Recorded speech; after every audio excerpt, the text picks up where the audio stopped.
Welcome to the Weekend Live Show. We run down the biggest stories of the week with you every Saturday night. Is where I'm from. Let us know in the comments right now, where you repping? Is where I'm from. 508 is where I'm from.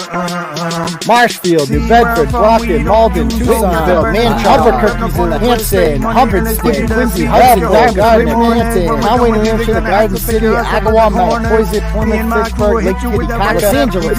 This year, cause we're ruthless, yeah, that's some true shit. You don't wanna mess with cheddar in this cup, we left you cash in the ambulance. You have a job? What do you do? Leave your clothes, buddy, and then we're scooping up your friends. 508, where I'm from. 508 is where I'm from. You lived, I'd come to your house, I'd sit outside, roast marshmallows right in your fucking yard. And it fell on the house, on that. Let's get this party started, shall we? Yo, what's up, Turtle Riders? How's everybody doing tonight? Good? Good? Excellent. Welcome to the Turtleboy Live Show, ladies and gentlemen. I am your host, Uncle Turtleboy, and we are live here for the Saturday night episode of Turtleboy Live. We do this every Tuesday and Thursday night starting at 9 p.m. I'm going to ask you, if you're new here, please go ahead and smash that subscribe button for me. Hit the notification bell so you're alerted every time we go live. Normally we do Tuesday and Saturday night at 9 p.m., but every once in a while we'll do like an impromptu live, whatever. If there's something big going on, we want to talk about, discuss, whatever, just hit the subscribe button. You'll like it. You'll thank us later. I shared this on the various social media pages that we currently run. The Turtleboy Daily News page. Go ahead and like that one. The Uncle Turtleboy page and the Clarence Woods Emerson page. Follow all those. I think we got like 80,000 followers on those pages, something like that. It's pretty fun. A lot of comments on there. Good stuff. You can also follow us on Twitter at Dr. Turtleboy. That's DOCTOR Turtleboy. Now, it's kind of crazy on Twitter. I swear to God, they're hiding me because I gain about like 500 followers a month just by sitting on my ass. And that's not a lot or anything, but, slowly but surely. This month, I've gained 20 followers. Like, that's it. It's like something's like I can't suck dick for followers on there. It's weird. So if you haven't created a Twitter account and go and follow my at Dr. Turtleboy page, DOCTOR Turtleboy, because if Jill Biden is a doctor, then I'm definitely a doctor. You can also follow my other account at Turtleboy Phone because I suspected they have not blacklisted, or shadow banned, whatever, that one, because it's weird. It's not growing at all. I don't know what's going on. Anyway, we're also on the Instagram at Turtleboy_daily_news. So go ahead and do that. All right. So yeah, why don't we go ahead and toss that guy out the club there? Who do we got for mods in there? Jed Marino, get him out of here. He's just a troll. We don't need trolls here. We're here to have a good time. We like free speech. We like dissenters. We don't like cowards who come on here and are afraid to use their real name and shitpost and say the things they would never, ever, ever dream of saying to my face. Get him out of here. Anyway, how you doing, Deb? Producer Deb, how you doing? Doing well. How are you? I'm good, thank you. Good, thank you. So guys, keep hitting that like button too. Give us a thumbs up button. It helps with the algos. Let's get these numbers up. This should be up in a couple hundreds by now. So go ahead. We got a good show ahead of us. Am I forgetting anything, Deb, as far as the introductions go? Donos. Okay, we'll get to that. First, I want to start with where are you repping? So let me know in the comments right there, right now, where are you watching the live show from tonight? Go ahead. I have to change this fucking background. It's annoying the fuck out of me. No, that's not working. Okay, that's better. Okie dokie. Let's see. We got... Let's see. Glendale's in the house. Tucson's here. Worcester, the 413, Melbourne, Norton, Dennisport, Brockton, Nashua. Eric Swallow's house witnessing the abortion talk with his son. Did he tweet? Did he say that? Tell me he didn't do that. Victim here. Let's see. Okay. We got a victim of what's her face here. We're gonna get it to Prescott, Massachusetts. Yeah, very cute. Dover's here. North Shore, Boston. Dover, New Hampshire. Let's see. Hampton Beach is here. South Hadley, West Springfield, Malden, the Smoky Mountains, Middleton, Scituate, Conway, New Hampshire. Plainville's in the house. Malden's here. Let's see. Saugus is here. Pentucket's here. Lynn is in the house. Chelsea's in the house at a pro-choice rally at 2 a.m. Okay. Thompson, Connecticut. Newton's here. Fitchburg's here. Nabnasset, whatever that is. Watertown is here. Okay, cool. All right. So we got a lot of cool people in the house tonight, a lot of different locations.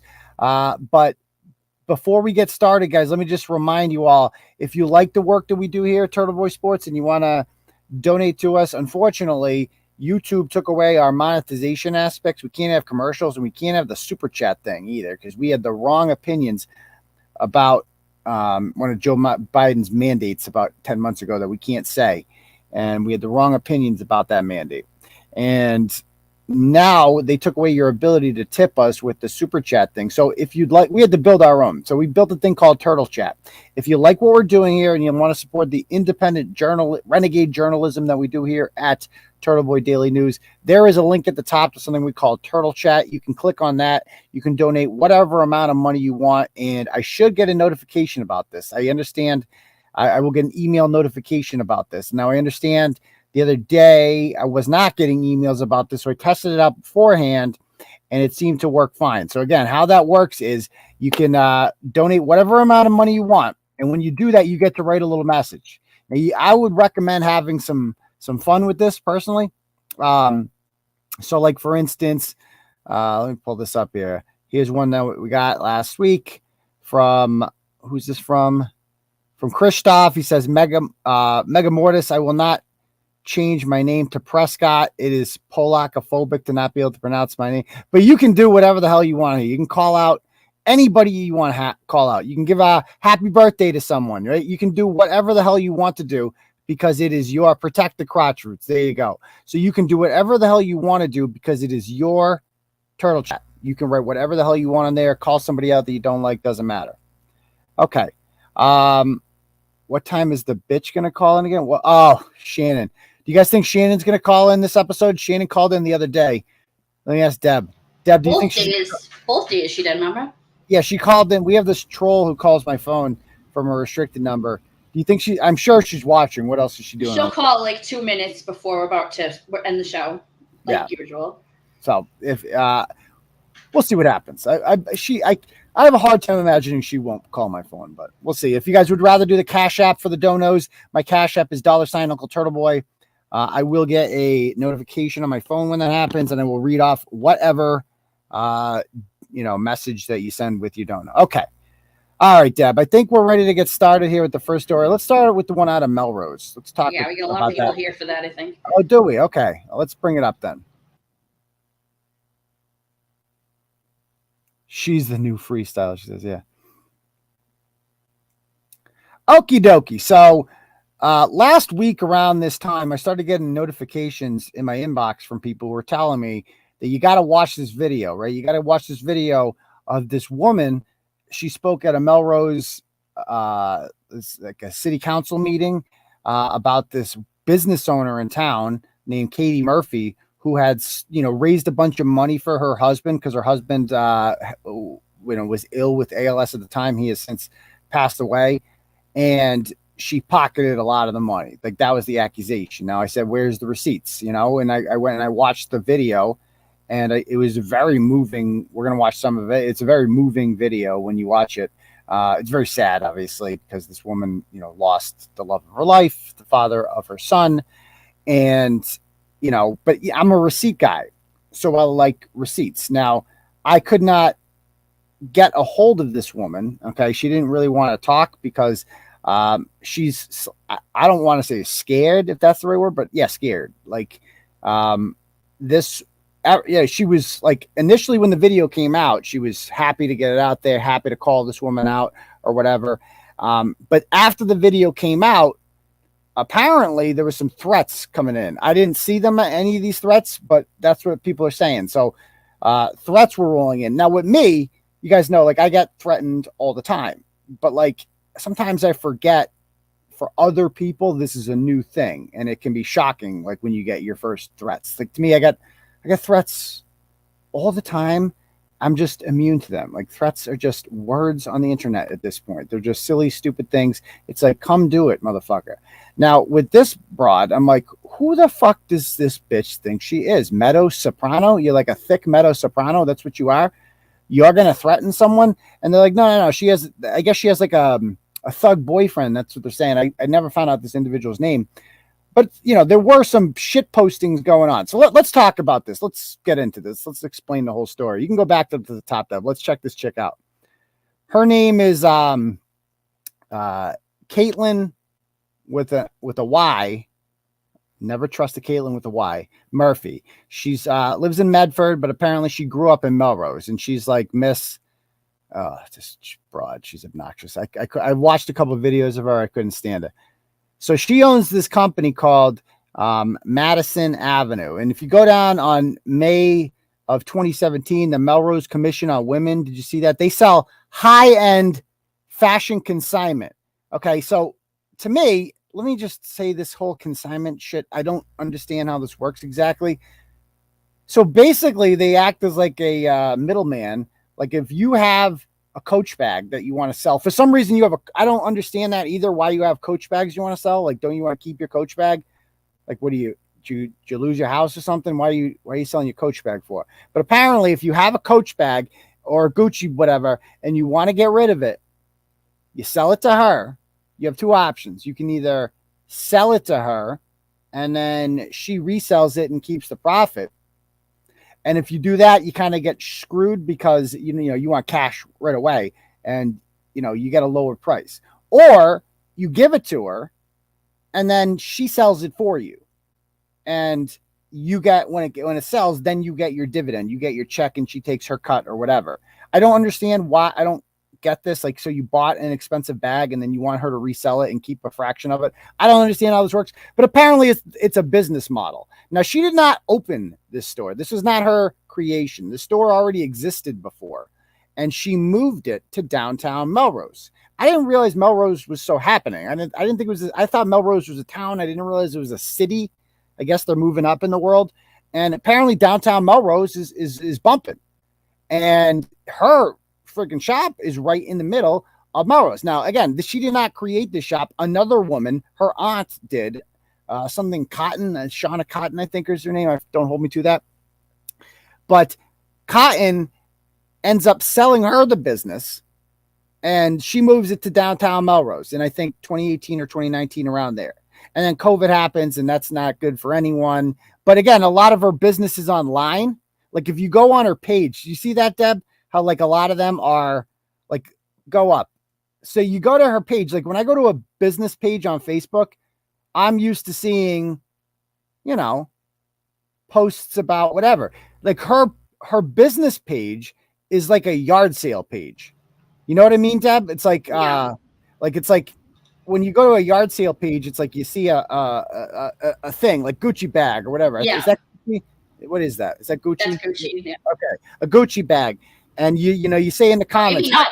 This may be a different one. The GG. I'm not sure. That's Gucci. Okay.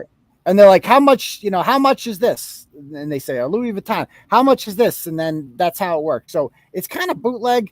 And she posted pictures on there of like her at the post office, like mailing out shit, which is to me is just like amateur hour shit. Like, what? You don't have like a shipping? You do that yourself? Yeah, that seems kind of sketchy. But apparently she must be making good money. I assume the rent is not cheap in downtown Melrose. And she's selling items that are thousands of dollars. And so, you know, she must be doing okay for herself because the Melrose Town Commission or the Chamber of Commerce is commission for women. They make her sound like she's like this whole like girl power chick. Like, oh yes, our youngest woman business owner. I am woman, hear me roar. I'm 26 years old. I sell secondhand shit. I'm a middleman here. Look at me. I'm successful. Blah, blah, blah, blah, blah. I'm so fly. Yeah, I'm so cool. And so she's pimped out like that. Now let's go to her interview. You just got to check out. Can you go to interview starting around the 12-minute mark? She does with this chick. Which cameras are you for the Every day someone comes in, I'm so thankful they made the trip to our store. Yeah. And were you closed for a long period? We were closed for the entire lockdown, shutdown, and we were making deliveries. We were selling masks, selling sweatshirts, doing this, doing that. Then our store was unfortunately robbed right around the same time as the looting. Oh my God, I heard that it's been like twice this year. Yeah, So what a it's not coincidence. good. Oh my God, and that's crazy because like your location, like it's pretty decent location. So like, do you know like what's been happening? Like are other stores getting robbed as well? So like, the specific suspects we can refer to him as, he robs consignment stores, which is like very weird and interesting, but he targets consignment stores. Yeah, I don't know pause it. Okay, thank you. So a couple things she said there. First of all, with the robbery thing, her store is right next to the police station. It's like a stone's throws away. She apparently has no alarms on this building, even though there are $1,000 bags sitting right in the windows. Like a little bit shady. And keep in mind, those bags, I assume a lot of them, unless I'm mistaken here, don't even really belong to her because she's basically acting as a salesman for someone else. Like somebody else gave her those bags to sell, and now they're gone. And I don't know how that works. And apparently some people had trouble getting their money back from these things. The cameras coincidentally didn't work. I guess that's what she said in the store. How the hell do you get your store robbed in downtown Melrose multiple times? And she goes, yeah, we know. You heard what she said there, Deb? How she was like, oh, we know who did it. You heard that? She was like, we know who did it. Like, some guy who specifically robs consignment shops. Yeah. Okay. The consignment boyfriend. The consignment cunt. The consignment store bandit. The guy that he's infamous. He doesn't fuck with jewelry stores or anything like that. Strictly secondhand consignment stores. That's the only places he goes. That's his specialty. In downtown, preferably in downtown, in well-lit areas with lots of people walking around right near police stations. That's his forte. Like I used to live on Main Street in Melrose, like in high school for a bit. Oh yeah, this is your neck of the woods. That's right. In college, it's the right big store, anyways, town-wise. But I used to live in Melrose proper on Main Street, and it's never like we never had an issue. It is not like that kind of area at all. And the stores are literally like wall to wall to wall. Like there's no space. So there's no. I really don't buy that she's robbed twice in a row in that short of a time. I mean, just her whole presentation here, just like she looks like a miniature Kardashian, kind of like this bootleg bullshit North Shore Kardashian look that she's got going on. The way she talks, a little bit trashy, right? She sounds like a North Shore chick, and the way she. No, you know what I mean. No offense to you. I know. But you know exactly what I'm talking about. I mean, okay, maybe like Peabody, more like a Peabody chick, and she's like a Peabody 6 or a 7, maybe. I don't know. But she's just the way she carries herself and the way she talks, it sounds a little bit ghetto. No? Her voice, her accent. Okay. But I digress. Let's play some more of this tape. Right. Want to target a consignment store owned by a person, but it is what it is. And we've really taken steps to combat that, but you can only do so much. Yeah. And there's only so much you can take, but I'm sorry to hear that. It's okay. When was the most recent one?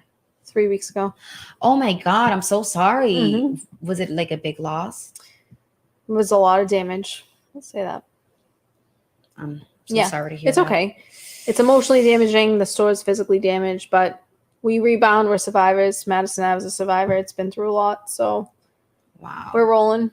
I mean, we went today and it looked amazing. So thank you. It looked good. Thank you. Yeah, someone came in today and we just put the gates up and I think they look really cute. We did it in like a stylish manner. We kept the taste of the store, the style, everything. She goes, oh God, this is so ghetto. Pause it.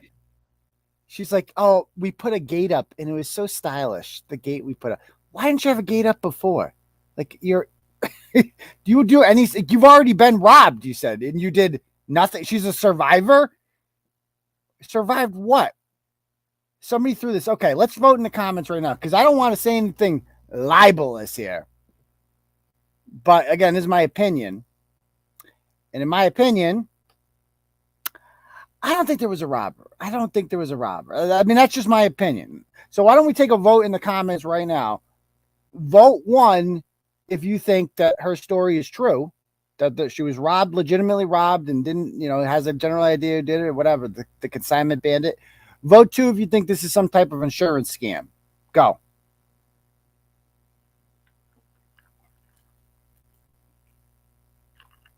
Again, this is opinion. You're allowed to have opinions on the internet. Opinions by definition cannot be defamatory. So nobody believes the story? Wow. Look at all those 2s. Oh, man. People think it's an inside job. That's so weird.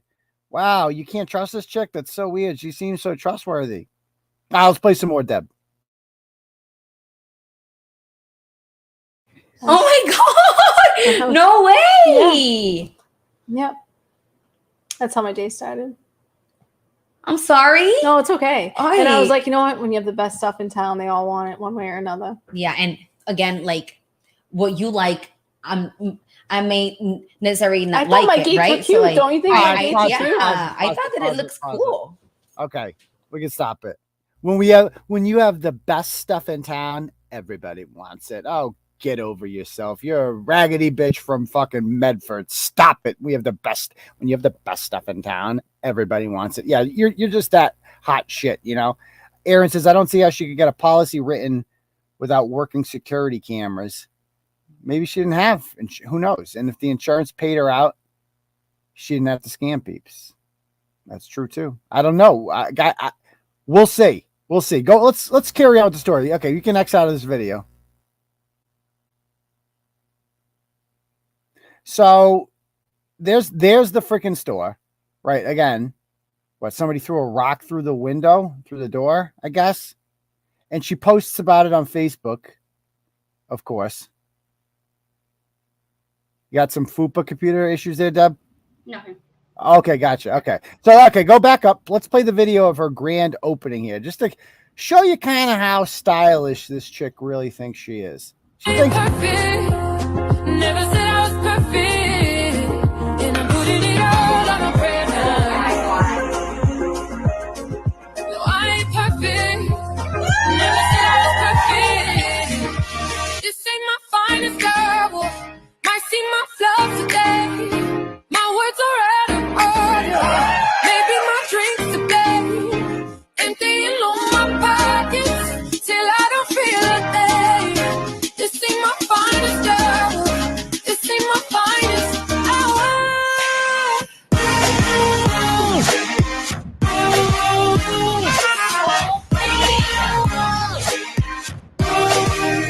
This ain't my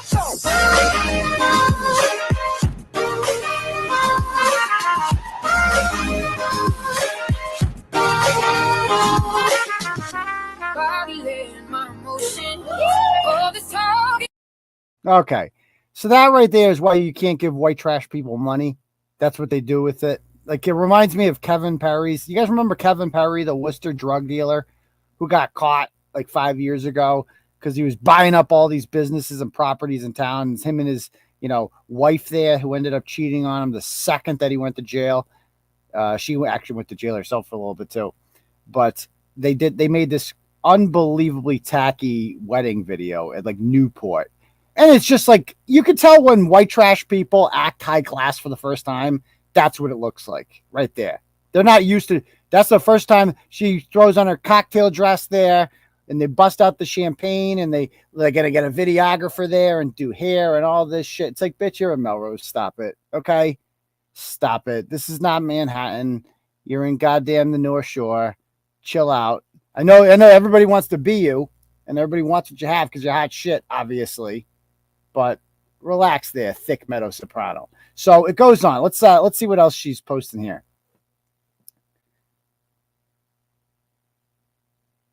So there's the video of her grand opening. The ribbon. Seriously, we're doing that for a freaking stupid consignment shop. We're doing the ribbon. Come on.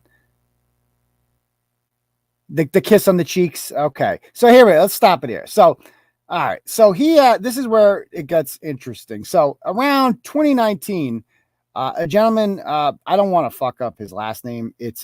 I'm just going to call him Luther Armenian. Cause it's Halwadjian. I'm just going to call him Lou. I'm just going to call him Lou because that's his nickname. So, Lou is a well-liked guy around town and he did work for, the consignment shop. He knew Katie Murphy through work, and then he got ALS, and ALS is a bitch. I mean, we saw what happened with Pete Frates. It takes these like strong young men and just confines them. It's the worst fucking illness ever. It's just the absolute worst, and it comes on so fast. I mean, remember Manny from the Brockton up? He got ALS. Like it's a killer. It's the worst. And so they did a fundraiser for him. Like she decided to hold a fundraiser for him called Love for Lou. And right on the flyer there, like it's scheduled for September 8th, 2019. It says right on there at the bottom of it, go up.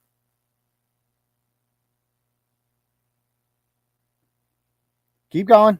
At the bottom of the flyer, 100% of proceeds from raffles and donations will be gifted to Lou, his wife Jessica, and their son. Please join us in supporting our friend Lou from David's on Franklin Street in his fight against ALS.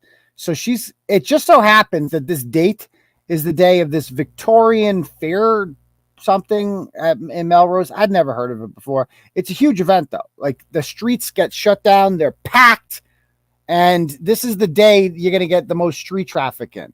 And so she decides to hold a fundraiser that day, except she's not very good with receipts. So she starts taking in all this money and donations. Like people are there to spend money, you know, and people also donate things to her. Like for instance, they donated raffle items that people could pay for raffle tickets to get. People were paying up to $100 for a raffle ticket for like a Louis Vuitton bag. They were donating cash at the door. There's a $1 suggested cover to get in. People were paying between $200 and $100. People were just feeling generous that day. You know, it's Victorian Fair Day. It's a nice day in September. You're gonna spend money. So people go down there and they're sending money to her Venmo. And Venmo, of course, back then, you were able to track how much. You could stop going, Deb. Anyway, so yeah, basically, this whole freaking thing happens, right? Like all this money starts coming in. And it's a smashing success, they all say. People that are there are like, all this money came in. People were paying lots of money for the raffles, lots of money to come in. And it was money was going everywhere that day. Except one thing was lacking. That is receipts. Okay. For some reason, this well-respected girl power business owner in Melrose isn't keeping track of how much money is coming in.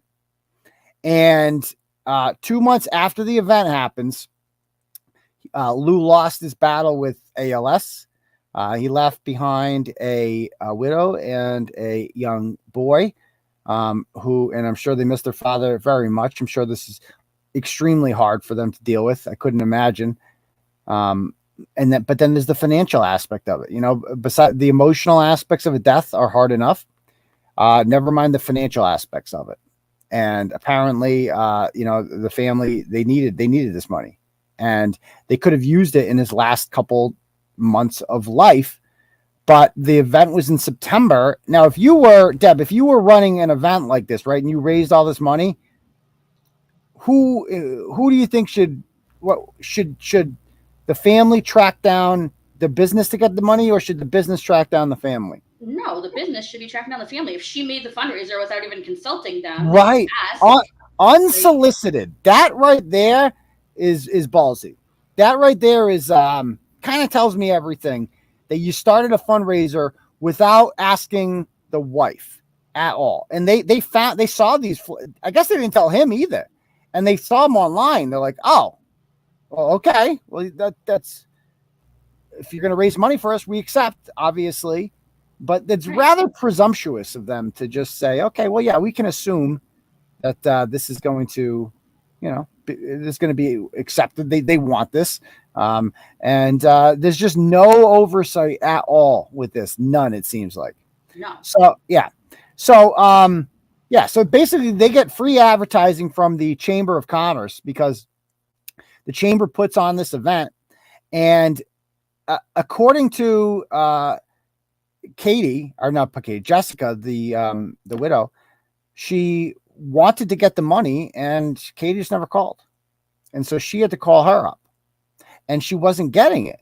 And so she spoke to a lawyer who is a friend of Katie, and the lawyer was like, can we figure something out here? And they met up, and she got $15,000. Now she's saying that she has. Let's just play her testimony from this. It's like 7 minutes.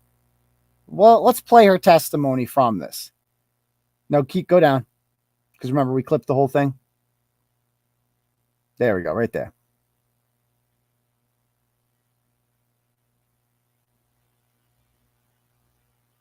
They're making us watch a commercial. I have social media posts, text message, emails, affidavits, statements to back up everything I'm about to tell you. You state your address too. I didn't catch Oh, that. 49 Court Street, Wakefield, Mass.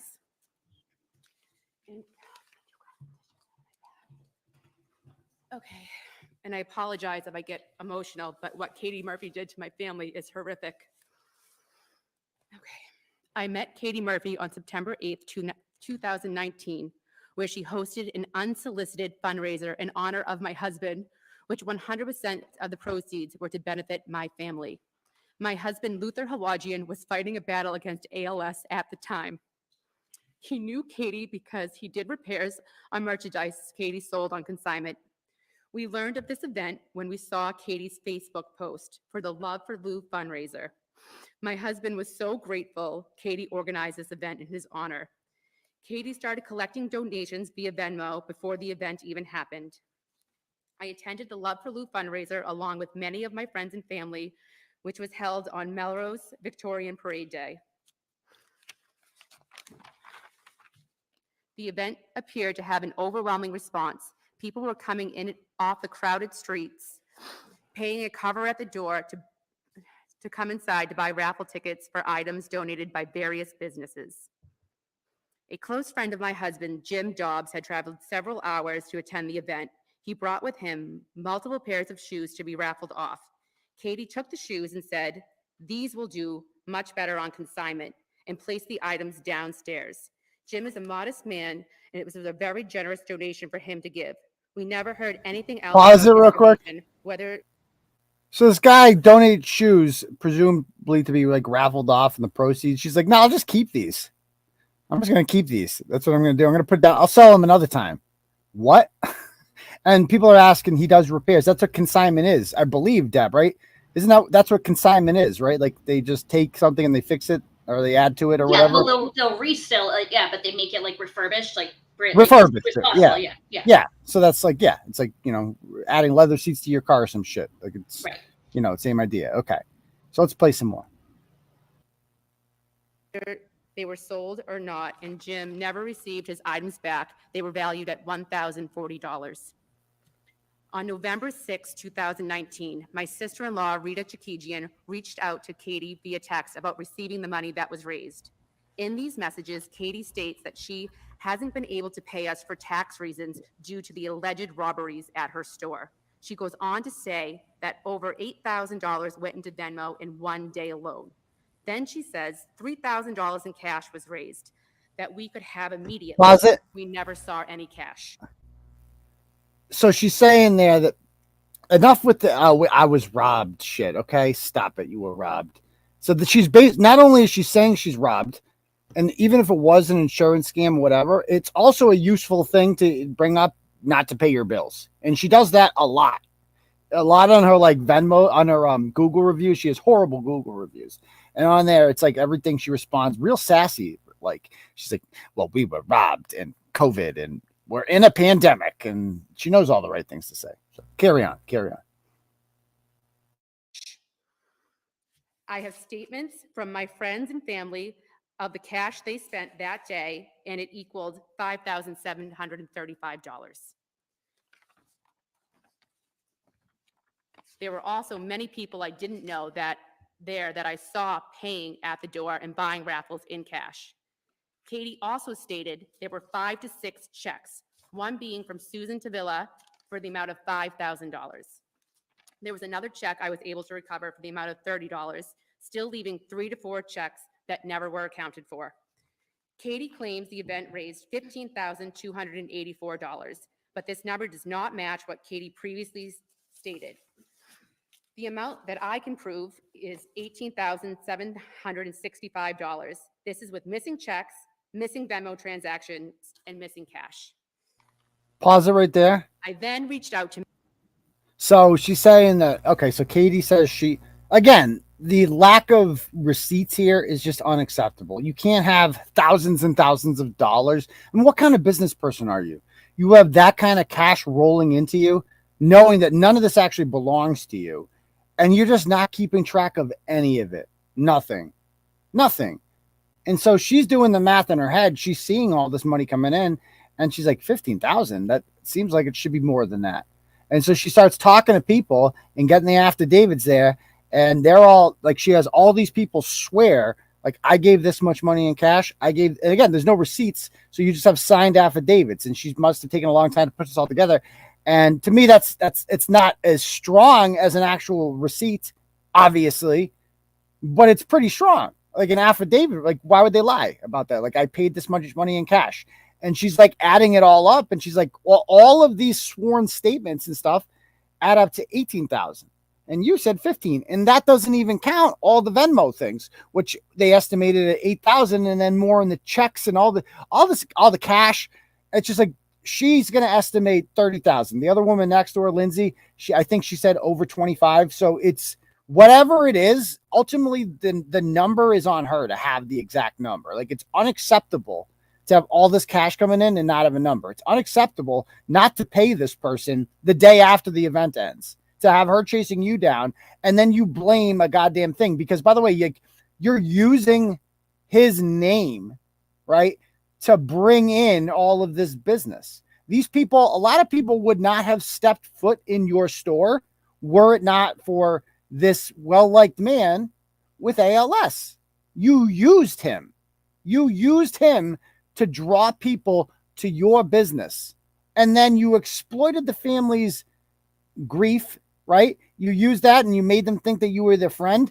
And then you just don't pay them. Oh, because we're in a pandemic. We're in a pandemic. But you weren't in a pandemic then. And like the robbery, are you kidding me?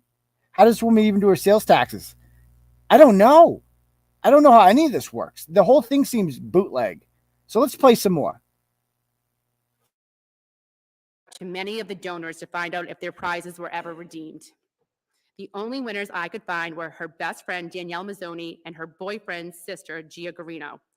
Gia Garino redeemed a gift card that Dominique DeStefano donated. I have here a statement from Ms. DeStefano that Gia was bragging about how many items of the raffle that she won. Also, that she was going to win the Louis Vuitton bag only to sell it back to Katie to make money off of it. I then reached out to Danielle Mazzoni. At the beginning of the event, Danielle told me Katie was her best friend. Pause it. Miss Mazzoni. So we're not even getting into the raffle aspects of this. So the raffle aspects, people are donating items to raffle off, right? That's their donation. And then she's rigging the raffles. Who does this, by the way, who does this remind you of, Deb? Rigging the raffles in the North Shore. Business owner. A bootleg guy. Greg Bates. That was like Greg Bates' go-to thing with North Shore Eats. He would rig the raffles, and Chrissy Langdon would always win the raffles, and Chrissy Langdon was him. He'd pay himself. And so the whole thing, it just reeks of Greg Bates. That's go read that series if you guys haven't read it. But yeah, this whole thing about like donating and people paying all this money for raffle tickets, and there's just no accounting for it at all. It's bizarre. But I digress. Let's go back. I have 17 pages from Miss Mazzoni, stated that my brother-in-law, Vikan Halwadjian, had won multiple prizes and that they had pulled all the winners and their names, and they were entered into Katie's computer. Danielle said all of the winners were supposed to be contacted the next day. I asked one of the donors to reach out to Katie about who won her gift card. Katie messaged her back a partial picture of the winner sheet that included the names of Vikan Halwadjian, Sosi Yapujian, Lindsay Berry, Roxy Postagian, and Susan Tavilla. Till this day, none of these people. She can't say the Armenian names either. Katie also told Vikan Halwadjian that his father-in-law, Steve Russo, was a prize winner. Steve has never been contacted either. On December 30th, 2019, I walked into Melrose Police Station to file a complaint against Katie Murphy. I met with Officer Alex Baracone. I explained to him that Katie Murphy had a fundraiser for my husband on September 8th, and we never received the money. He told me, "My detective is going to love this. We have multiple complaints against her." Days later, I met with Detective McNamara. I brought him approximately 60 pages of affidavits, text messages, social media posts, all proving that the event was fraudulent. After Okay, meeting so Detective pause right McNamara, there. this prompted me. So they go into the police with this to file a complaint, and the cops are like, we get complaints about this person all the time. And the police chief is going to address that a little bit later on. But that's interesting. Go ahead, play.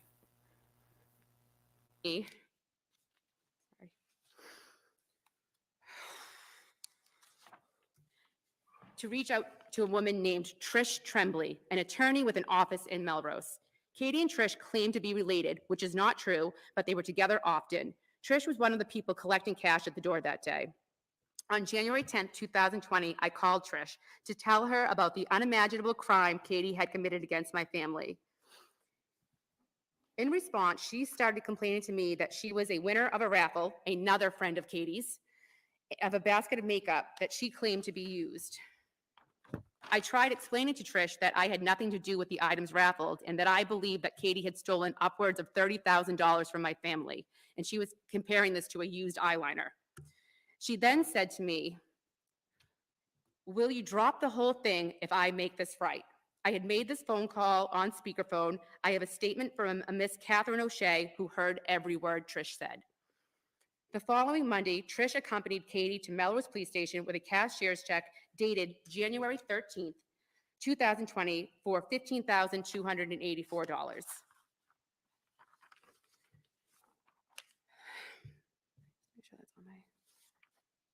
Which I believe to be about half of the money raised. My husband, Luther Halwadjian, lost his courageous battle with ALS on November 16th, 2019. I am grateful that he was not around to see Katie's true colors. Katie Murphy used your city's Victorian Fair Day and her business, Madison Ave, as a platform to use my husband's illness for her own personal financial gain. To resolve this matter, I'm asking for a minimum donation of $3,481 to Compassionate Care ALS, as well as a check for $1,040. So she's not even really asking for money for herself. She's just like, she wants justice, right? And so people would ask, why is she at a city council meeting for this? Why isn't she in civil court?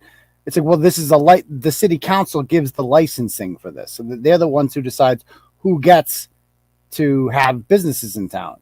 And again, this is a city that I like how she brought up the Victorian Day Parade thing. The city helped her with that. Like the city promoted her business. If your business was not on Main Street in that, downtown area, you're not going to benefit. If you live on the outskirts, if you have a business on the outskirts of Melrose, I don't know if those exist, you would not benefit from this in the same way that her business did. And so it is the city's business that this person is doing this, especially if there's more than one person, which there is. Play some more. To Jim Dobbs for his missing raffle items. The crime Katie committed against my family was unimaginable and unforgivable. I'm pleading with you all today to never let her do business in your town again. Thank you. Okay. If anyone wants to see, here's the proof. All right, so you can stop that. So let's go to the city council meeting right above it. Okay. So let me give you some timestamps here where we can go to in this one. Let's see what the go to the 109 mark. Listen to what this woman says is the 109 mark about her dealings with 7% increase to the water and sewer. A bunch of line items. This guy, but it's pause it real quick. There's like everyone here is here to talk about Katie Murphy, and then there's the sewer guy. Like he just comes in here randomly in between like this just really emotional testimony about Katie Murphy and what she's done to this woman with ALS. And then the sewer guy gets out. Oh, my sewer bills. What's the city doing about my sewers and the waters? It's just the whole, can they not mix things up? Can you do one thing at a time? But I digress. Go around the 109. Is this 109? This isn't the one I'm talking about. Is it not? You're saying an hour and 8 minutes, Matt. So. Okay. Go to 109. Actually, go to 110. 110. I apologize. Oh, sure. 1 hour and 10 minutes. What? Wait, this lady? Yes, sir. That one. Okay. Proms. This doesn't seem They can, businesses should be able to run their business as they see fit. But I don't understand then if somebody decides to just jump in and they don't like me or they don't like my business, they can just shut me down. It's weird. Like if I had this testimony that I just heard about my business, I wouldn't be in business. I mean, if people are that upset with the way I did business, I wouldn't be in business. I don't see where the city gets involved, where the government gets involved in deciding which business should be able to operate and which business should not be able to operate, unless it has to do with the health and safety of the city and the people who live here. So that's all. That's my 2 cents. I'm concerned about it. I'd like to see a better process. I hope one comes out of this. I'm sure it probably will. I have great faith. I know all of you. You're all great people. So I just really hope that that is something that we think about moving forward. Thank you. Thank you. Anybody else wishing to speak? If you'd like to come forward. And again, if you could state your name and address, please. Sure. So this woman has a couple. She donated prom dresses. Listen to this story. What she did. Susie Bates. My husband and I have owned our home in Melrose for over 30 years. We've raised 2 daughters here in Melrose who graduated from Melrose High School in the years of 2017 and 2018. They both went to their junior and senior year proms. This doesn't seem, has to do with Madison Avenue. I'll get to that. Their prom dresses are expensive. I have, after the proms, I have 4 expensive prom dresses purchased from a place in Peabody named Glitterati that I wanted to sell. Total value, conservative estimate, between $2,000 and $2,200. Actually, you I can called pause Madison Avenue. They were willing to sell them. So I'll just explain what she says faster than she could say it. Basically, she gives her a bunch of 4 dresses worth $2,200, and she says that she's going to sell them.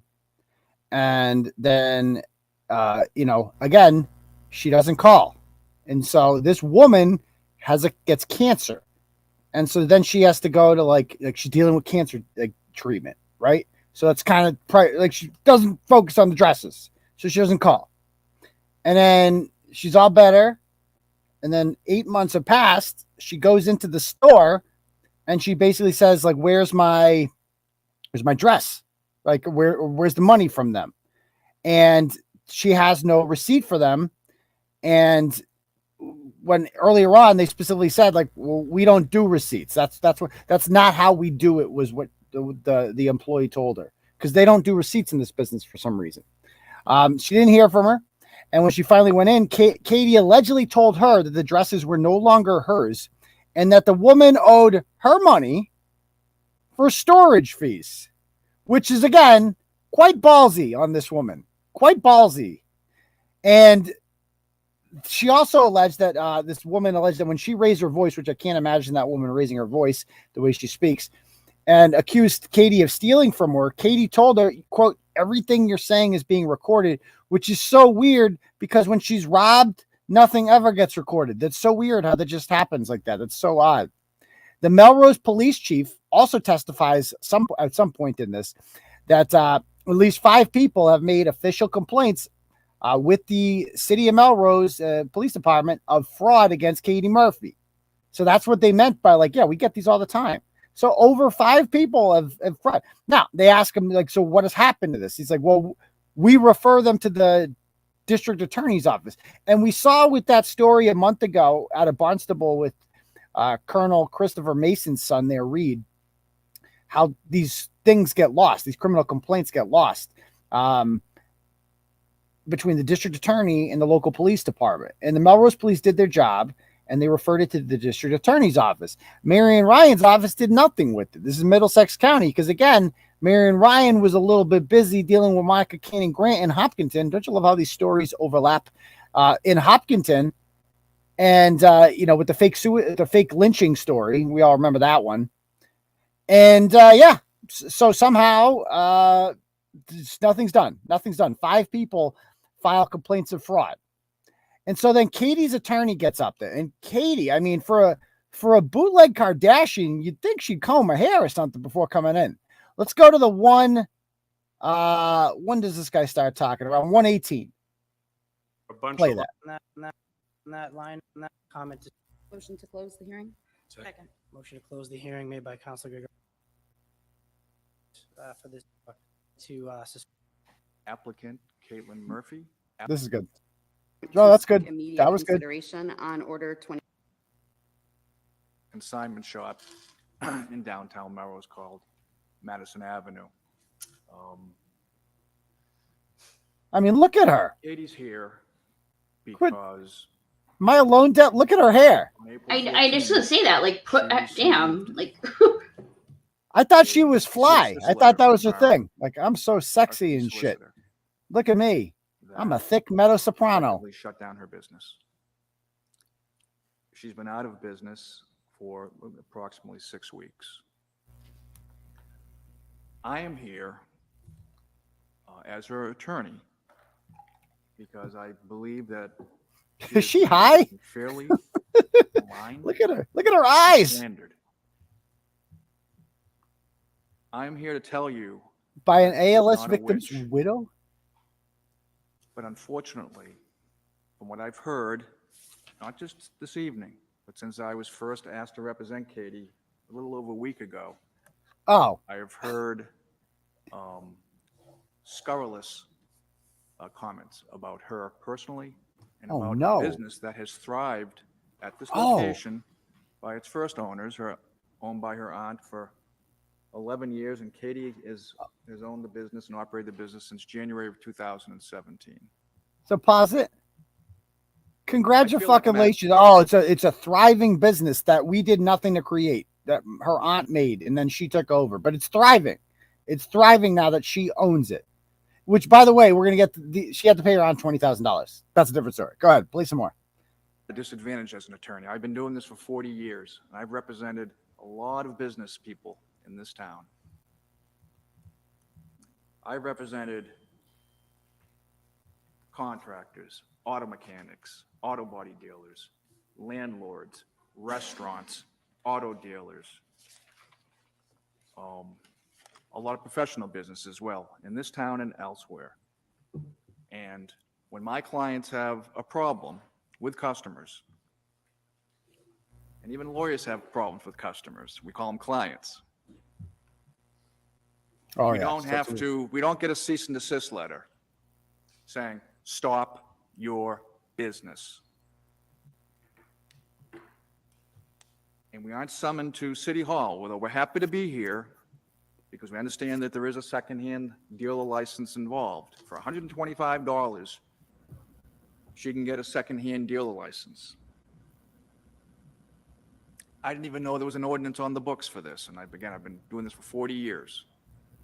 Yeah, we know. By the way, Neither did a lot of other people. at the speed you talk, we know how long you've been She's- doing this. Katie's never known there was a requirement for a secondhand dealer license. Katie doesn't. Yeah, Probably a lot of the municipal officials who Katie doesn't seem to know a lot of things didn't about realize that business. either. But she requires one. What she doesn't need is this witch hunt. Witch hunt. These statements of innuendo and rumor Innuendo. Pause it right there. and character assassination. Innuendo and rumor. These aren't rumors. These are documented complaints with the police department. These are sworn affidavits. These are people that gave money to her, right? These aren't. this isn't a witch hunt. I mean, I guess it's his job to say this shit, whatever. And you got what you pay for with this guy. The way his whole act is like, you can tell this guy, the way this guy is a lawyer is just like, I've been doing this for 40 years. I know everybody in town. Oh, me and the police chief. Oh, we go way back. We used to get bagels on Sunday mornings with our family, go to church together, get the Holy Ghost. And we were good friends for years. That's the kind of lawyer this guy is, a relationship builder. You could tell. But play a little bit more. And to publicly humiliate her in such a forum. Oh, yeah, she's the victim. My clients, you get a lot of business people in this town. They have an issue. We go to court, if necessary, or we try to work something out, preferably. Because I think it's a disservice to your client if you don't try to seek a solution among parties who are willing to bargain for a solution. Oh, yeah. But in this case, I've never seen such an ambush. I don't put it on this council. I don't think this is the appropriate. You can pause that. For the this guy rambles on for quite some time, but then this she kind of reminds me of Ilhan Omar, the Melrose Ilhan Omar. She just fucking smokes this guy right around the go to the 136 mark, Deb. So this guy gets smoked. Check. Business like meetings. Go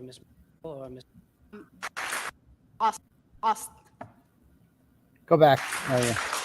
We are not talking about No, start it from the top. You gotta do it from the top. He donated. The guy was ripped. But when they don't, and then we spoke with them all. I'm certain he spoke to Ms. Murphy. And he found no criminal finding. I have texts, which I'm not going to belabor, but I have texts between Ms. Murphy and Detective McNamara saying that I see no issues here. You presented all the records I've asked you to present, and we're not going further with this. But somehow, somewhere on this yellow brick road, somebody said, we have an opportunity to take a shot at Katie Murphy. It's not Chief Lyle. Chief is just doing his job, and I respect him. He denied his position as I'm going to deny it. We go to the 136 mark, Deb. Just right at 136 flat. Chief, 136. They haven't deal with I just want to be business like. Miss Murphy. Okay, here we go. This is the part I wanted to say. Thank you both, and I'm sorry for all the bad experience that you had. I just want to be clear. There is a big difference between unhappy patient and unhappy client and the experience that they had. We are not talking about someone who walked into her store and was not happy with what they bought. We are talking about family who they did not have the time to grieve or spend good time before they lost the person, And this, a human. and this was my concern. I'm sorry, Councilor. Point of order, Mr. President. This is not a back and forth. It's Councilor Geraldine's opportunity to ask questions. This guy I gets just scolded. want to be clear about the difference between unhappy client and a bad experience. And I understand that. Mr. And Gill, yes, I'm Mr. sorry. President, this is Councilman not a back McMaster, and yes. forth. Mr. Gill has been heard. Councilor Geraldine is trying to ask questions of him, and she hasn't been able to complete her questions because he's interjected now twice. I'm sorry. I thought she was done. When the councilor. This guy loves to fucking talk. But dude, you talked for like 18 minutes, dude. Chill out. I wanted to say sorry because Shoot our your dog. city probably did not handle it well and did not have a good process. I want to tell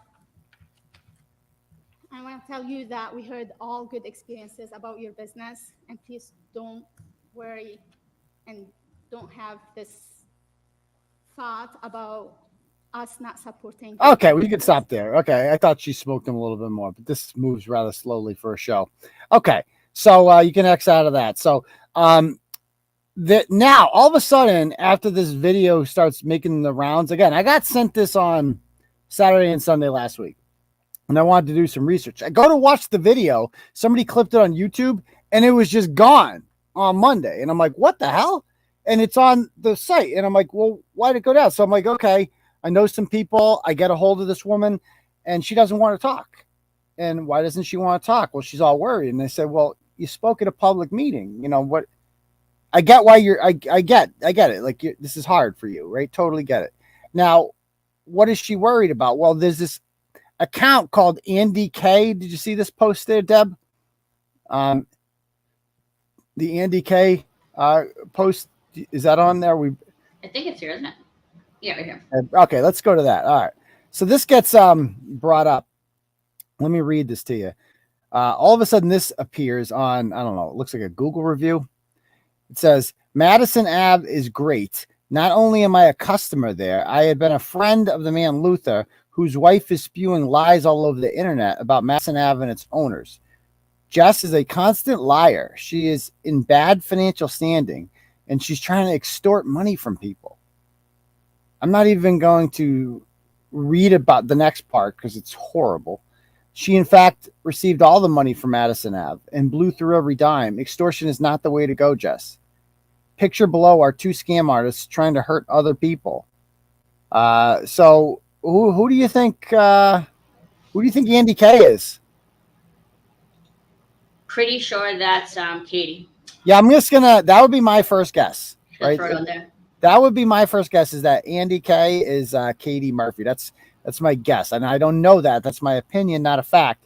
But it just seems odd. From my experience with these things, with fake shit posting on the internet, generally that sounds exactly like, it's just so vicious and mean. Yeah, no one else would be that rude outright. Rude, right. Knowing the woman just lost her husband, no Right. one's going to say that like that. Because the divorce part there that you ignored, that was uncalled for. It had nothing to do with anything. The divorce part. It's like, and I didn't read that because it's like unnecessary to even talk about that and even bring that up. It's like, it's so rude. So anyway, Jess is worried about this. She sees that, and again, she's not about that life. I am about that life. So again, Katie Murphy, if you would like to try to fuck with me like that, please bring it on. Please bring your geriatric lawyer down there. I'll have a fucking field day with him. I eat people like you for lunch, girl. You understand that? Somebody else brought up earlier somebody said it looks like she should open a yoga studio. It does kind of remind me of that. I can't talk about that case, but they're like people like, do you think you're the first person? Like you can scare other people. You can scare this woman, Jess, and you can scare friends or whatever into thinking that you're more powerful than you are. And this is what I told them. I'm like, this is like a white trash meadow soprano you're dealing with here. Like, what are you worried about? Like, what are they going to do? Well, she has a boyfriend and he's a tough guy. It's like, he's a criminal, blah, blah. Ain't no criminal going to jail over some Google reviews. Like, suppose Katie does have like a thug boyfriend, right? Okay. Do you think the thug boyfriend's gonna be like, yeah, I'm gonna get a life sentence for you. I'm gonna go kill someone because you scammed him out of ALS and they made a fucking video at a city council meeting. I'm gonna go to jail for that. Ain't no pussy that good. You're going to jail for that. Are you kidding me? Come on. This guy's not going to jail for you, girl.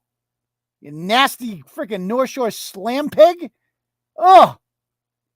So, yeah, like, I mean, come after me, please. I mean, I'm begging. So I messaged her right away. I messaged both the Madison Ave page and the other one. The Andy K thing is gone. The review is gone from this. So you can't even see it anymore. I messaged her and I messaged her. They both blocked me like immediately. Why is that? Why wouldn't you just be like, don't you want to get this story out? Don't you want to like presume your enemy? And so it seems like, so she was exposed and then she just threatens them and it was taken down immediately. And I saw that, and I'm like, I'm going to be perfectly honest with you. Jessica asked me not to write the story. She wanted nothing to do with this.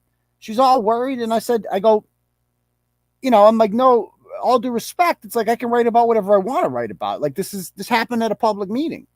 And I honestly think that by me writing this, it's like, come after me. I'm the truth teller now. It's like all she did was talk about what actually happened. Now I'm the one opining that you stole this shit. That you're a fucking fat, disgusting pig, a bootleg Kardashian who thinks you're high class, but you're not.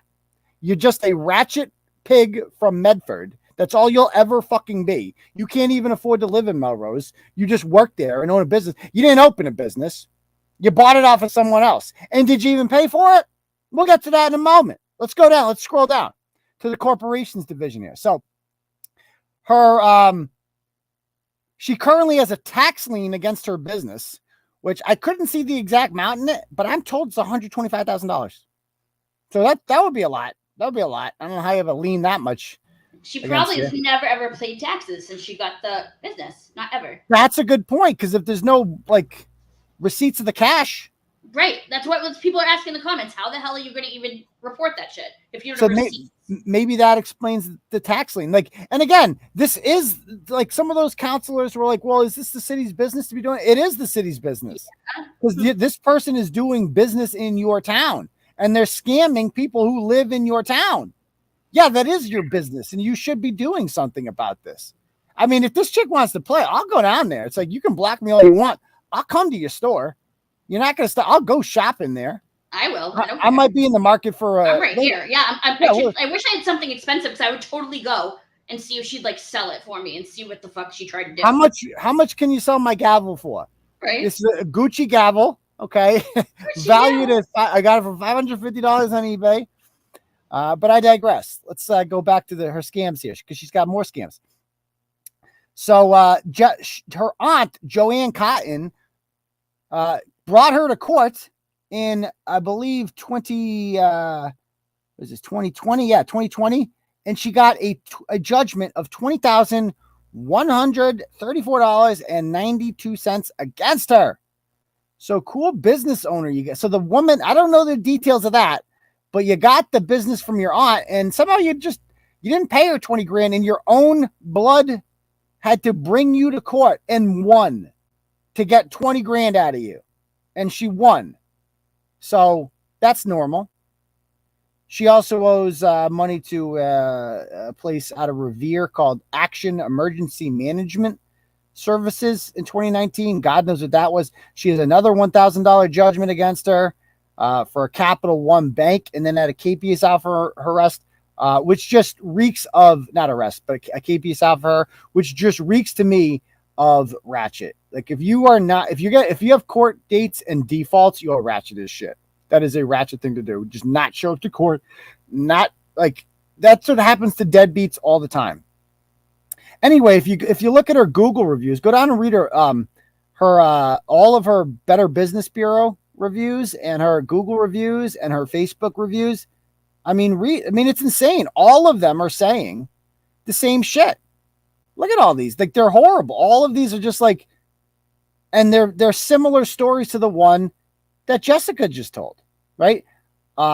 Too fair, all these bags and other non-important bags. Pandemic hit, never got a list of items. Reached out a couple times, never got this list. Okay. The owner said, stop playing games, as if she is the victim. I want the bags back. There are, when I say maybe hundreds, it definitely dozens, maybe hundreds of stories just like this. They're all the same, right? I was pregnant. I was selling a couple of purses. One was a Louis Vuitton new collection. I left it there for months. From July to September, she never mentioned if my Valentino or Louis Vuitton had been sold. I would contact her and she would have to ask about the baby and me. Okay, whatever. October comes around. I demand her payments. She said she's waiting for her client to pay her in installments. There's always something with these people. Mind you, when I came in, I was a first-time customer, didn't know how consignment worked. She would simply, every time I would DM her, either not be in the store so I could recollect my other purse, and didn't tell me she sold me at Louis Vuitton until I told her blah, blah, blah. So this just, All of them are like this. Like, it's insane the amount of bad reviews. I mean, 1 or 2 of these is one thing, but this is pretty solid evidence. Like, and she gets real cunty with these people online too. You know, like, notice she responds to this Paul Luisi guy. Did you see his comment? Yeah, read him. She calls her a thief. And then this woman goes, "That's not true." It absolutely is. "Michelle, don't worry. The Melrose police already have a report on this person, along with my lawyers." Thank you, my lawyers. Yeah, that guy. That guy. Paulie O'Sullivan, down from the local spoke in Malden. He's the guy. He'll be there. He knows the police chief. They go way back. They used to play. The kids used to play hockey together on Tuesday nights, back in '84. So her lawyers are on it. That guy's all over it right there. And she's like threatening it. Like, it's just one after another with this chick. You know, where there's smoke, there's fire. And an Instagram account was set up called, after the video came out, called Victims of Madison Ave. And all these people who were victims of this woman would send in their stories to this page and they would post them. Now, the pages come down, like the YouTube video came down, the clip of what you just saw there came down because they're scared. They're scared. And I get it. But I got screenshots because that's what I do. Like, people got to understand this. Screenshot everything, people. When people send me videos or shit, like, you got to see this. It's like, well, I'm busy and I'll get back to it. And chances are when I get back to it, it's going to be gone. Screenshot everything. That's the number one rule of the internet. Screenshot everything. But anyway, it's the same shit. We're not going to read all these. It's fucking insane. The amount of negative reviews she got. It's absolutely insane. And it is one of the lowest things that you could do.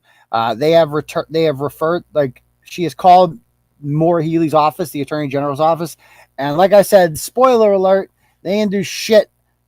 Over 50 people went to her about Eli Rigo and she didn't do anything. But luckily, a hungry young ADA from Plymouth County by the name of Alex Zane contacted me and was like, I read the blogs and we want to go after Eli Rigo. Can you help me out? And I did. So hopefully somebody like that works in the Middlesex County District Attorney's office. Not holding my breath, but I trust the Melrose Police Department. And hopefully this woman does something, or else we go protest. I haven't had a protest in a while. I've kind of, the Tony Branch thing has died out. Now the school's died down. I'm hungry for some protesting. If she wants me to come down there and protest, I will. We'll do it. We can do this all day. I like Melrose. It's a nice town. We can get lunch there. But yeah. All right. I think we're good with that one, right? We've been spending an hour and 20 minutes on the story, Deb. Yeah. Okay. Look, let's do that Burlington story now. This one. Any this donos? one pissed me Check donos. I don't think I got any. No donos. Me so sad. No donos. If you guys like the content and you like stories like this and exposing assholes like Katie Murphy, there is a link at the top. Is it still at the top? Yeah, it is. That thing up there is called Turtle Chat. You can click on that and you can donate whatever amount of money you want and you can write whatever message you want with it. I will get an email notification and I will put your email up on the big screen and it will say whatever message you put on there. So you can give a shout out to your boys, your dogs, your homies. You can call somebody out that you don't like. Maybe Katie Murphy screwed you over and you want to pay to fucking blast the fuck out of her on there. This is your chance to do it. It's your Turtle Chat. I can't censor it. I can't do anything with it. It is your goddamn Turtle Chat. Okie dokie. You gonna bring your 6-foot pole? No, I lost that. at the Riccio rally. The Riccio one. My 6-foot. It was a storm drain actually that fell off my house. But that's another story. Okay, let's talk about this story out of Burlington, Massachusetts. So this assistant principal by the name of, what's her name, Deb? I forgot her name already. Tara Harris, is that right? Yeah. Okay. So she's the principal at this school called Memorial Elementary School, and she's the outgoing principal. And she is a woman of color, as we call them these days. So she's a woman of color, and therefore she's marginalized, oppressed, She's a victim automatically just from existing every day. You can keep scrolling. I put a bunch of pictures in there. Okay, there she is. Yeah, keep going. All right. So the position was just an interim position. And so that means like you're holding it down. Like there will be a different position next year. Now, why'd they pick her? She's originally from, the Metro West, I think Natick, I want to say. But she spent the last 21 years working in New York City in various capacities. She spent 7 years in child welfare, child protection, and 14 years in the DOE, serving as a special ed teacher, PBIS coordinator, a special ed administrative borough manager, an ASD, director of special ed. All of these things, I can just tell you as a former teacher, guys, these are bullshit positions. These are people who make like 3 times the amount of teachers, 6-figure salaries to sit in an office all day and make life difficult for teachers. Like every time we had like a professional development meeting, it's like, okay, now we're going to work on this worksheet or whatever, or plan. You guys need to do this. So says this downtown office that says we have to, and this is their job, is to basically give you pointless busy work to do. They don't do anything to help kids learn. They're the first positions that should be cut, but they never are. And the people that hold these positions never end up, like if they lose their position, they just get another one. That's just how it works in the education world. Like nobody can just be fired. Nobody can just go on to a different line of work. You always have to make sure they land on their feet somewhere else. So she gets this job, and Charlie Baker appoints her to this task force that's supposed to increase diversity among school administrators. Because as we know, you kids can't learn unless the teachers look like them. And by look like them, do I mean fat? No. Do I mean like in a wheelchair? Oh, no. Do I mean midgets? No. I mean color of their skin. Okay. I mean your proximity to melanin. That's what I mean by that. Now, so if you're a black kid and you have a Puerto Rican teacher, well, you can't learn because she doesn't have your same skin color. Duh. If you're white, you definitely can't learn. No fucking way can the white teacher teach the black kid. Not happening. They can only learn from other educators of color. Does this sound stupid? It is stupid, but this is honestly what these people believe. These social justice warriors, they believe this. And as you know, I think like 13% of the population is black, probably in the state around there, 10 to 13%. Therefore, every job must have that same proportion of people of color holding positions, right? Like that's ultimately what they want with equity. It's like, so if 13% of the population is black, that means 13% of teachers must be black, 13% of, police must be black, firefighters, it must match the population, except the NBA and the NFL. That we don't, in jobs where black people or people of color make up a disproportionate amount of the population, that's not a problem. It's just when they're underrepresented. Now, of course, we know this is ridiculous because we know that studies have shown that, black people aren't going into education for a number of reasons. Number one, it doesn't pay that well. Like being a teacher is I was a teacher, kind of a bitch job. You won't be destitute or anything like that, but there's only so much money that you can make. And you have to have a master's degree. So the amount of education that you have as a teacher, you can make a lot more in the private sector than you could as a public teacher, especially if you are a person of color and you represent diversity. There isn't a company in the world that isn't looking to diversify its work staff. So that is why you have smaller amounts of, and again, we had, for our history positions at Shepherd Hill, we would get 100 applicants for a history position at Shepherd Hill. And none of them would be black. Not one. You can't hire people that don't apply, period. For whatever reason, they're not interested in it. Okay. So it is what it is. So anyway, she gets appointed to this group that's supposed to diversify education. Okay. And you have to see themselves in there, and she's marginalized. Okay. So she's like, but this job, she says she never got, we'll read her email. Let's read this email. This is, she doesn't get rehired. And she sends out this email, which is the most unprofessional email I've ever read, ever. Okay. And unprofessional comes to mind. Narcissistic also comes to mind. You got to read this in like that Monica Cannon Grant voice you did. Okay. The Monica. It calls for that. Okay. The Monica. Okay. Okay. Let's do the Monica voice. All right. Here we go. All right. Here we go. One sec. Okay. I was called to Burlington, but my blackness led the way. My presence in Burlington was never for my benefit. I was called to lead and not follow, create and not destroy.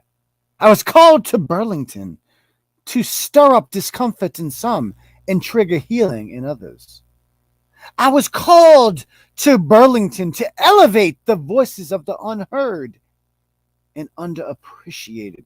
Okay, I'm going to stop right there. I have a few complaints already just with this. Okay, number one, what is with the bold? You wrote this fucking email in bold, and then you capitalize random letters. Like, why is create, follow, and not destroy capitalized? Thank you. I was going to say that. So annoying. That is so, like, you are supposed to be this. You're an educator. Like, you're the class of people that can't fuck up in an email. Like, it looks horrible if you do. Any other job, I mean, lawyers too, I guess, doctors. But like police, you expect to, because I mean, kind of a meathead job, no offense, but cops, I think, would agree with that. And that's why you see a lot of spelling mistakes in police reports. But teachers, you're supposed to be like, you're educated, right? That's your whole thing. You're an educator. Like, that's what you do. And this is just ridiculous. So that's my first complaint, is the bold. Then is the whole grammar here, and just the sense of who the fuck she is. Who do you think you are, girl? Jesus Christ, like sent down from heaven to like fix the town of Burlington because it's so fucked up or something? I was called to Burlington, you weren't called anywhere. You were filled in. You like jumped in for a couple days, for a year. You kept the seat warm. Well, they found a real principal. I was called to elevate the voices of the unheard. Who's that? Like, the unheard? Who's being unheard in Burlington? You're not even from here. What do you know about the unheard? I was called. Okay, so let me read some more. I was called to Burlington for the little girl who said on the first day of school, "Look, she has skin like me." Stop right there. That never happens. That never happened. I'm just going to go out and say it. No child's like, "Oh my God. Oh my God, the principal. Holy fuck. She has skin like me." Nope. That never, ever, ever happened. Ever. But the fact that she would make up a lie like that is disturbing enough. But then the lie itself is even more disturbing. Because it's like, that is what she thinks. That because that's what she believes. She believes that, like, well, we need more educators of color so that young children can look up to us and then they will do better in school. Nah, bitch, you ain't that special. Just being black does not make you a better educator. Stop it. Okay. Yeah, it does sound like she basically lifted an MLK speech here. Like, this is a little bit over the top. So let me read some more. I was called to Burlington for the children whose parents emailed me to say, quote, "Yes, I also meant to mention he cried about Mr. Sebastian and you," just the letter U, "as well, saying, I got a team and they are leaving and thinks you guys are the comfort zone there." Okay, time out, Deb. What the fuck does any of that mean? I don't even know. What does that mean?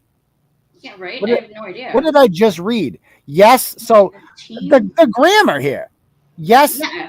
I was called to Burlington for the children whose parents emailed me to say, "Yes, I also meant to mention he cried about Mr. Sebastian and you," letter U, "as well as saying I got a team and they are leaving and thinks you guys are the comfort zone there."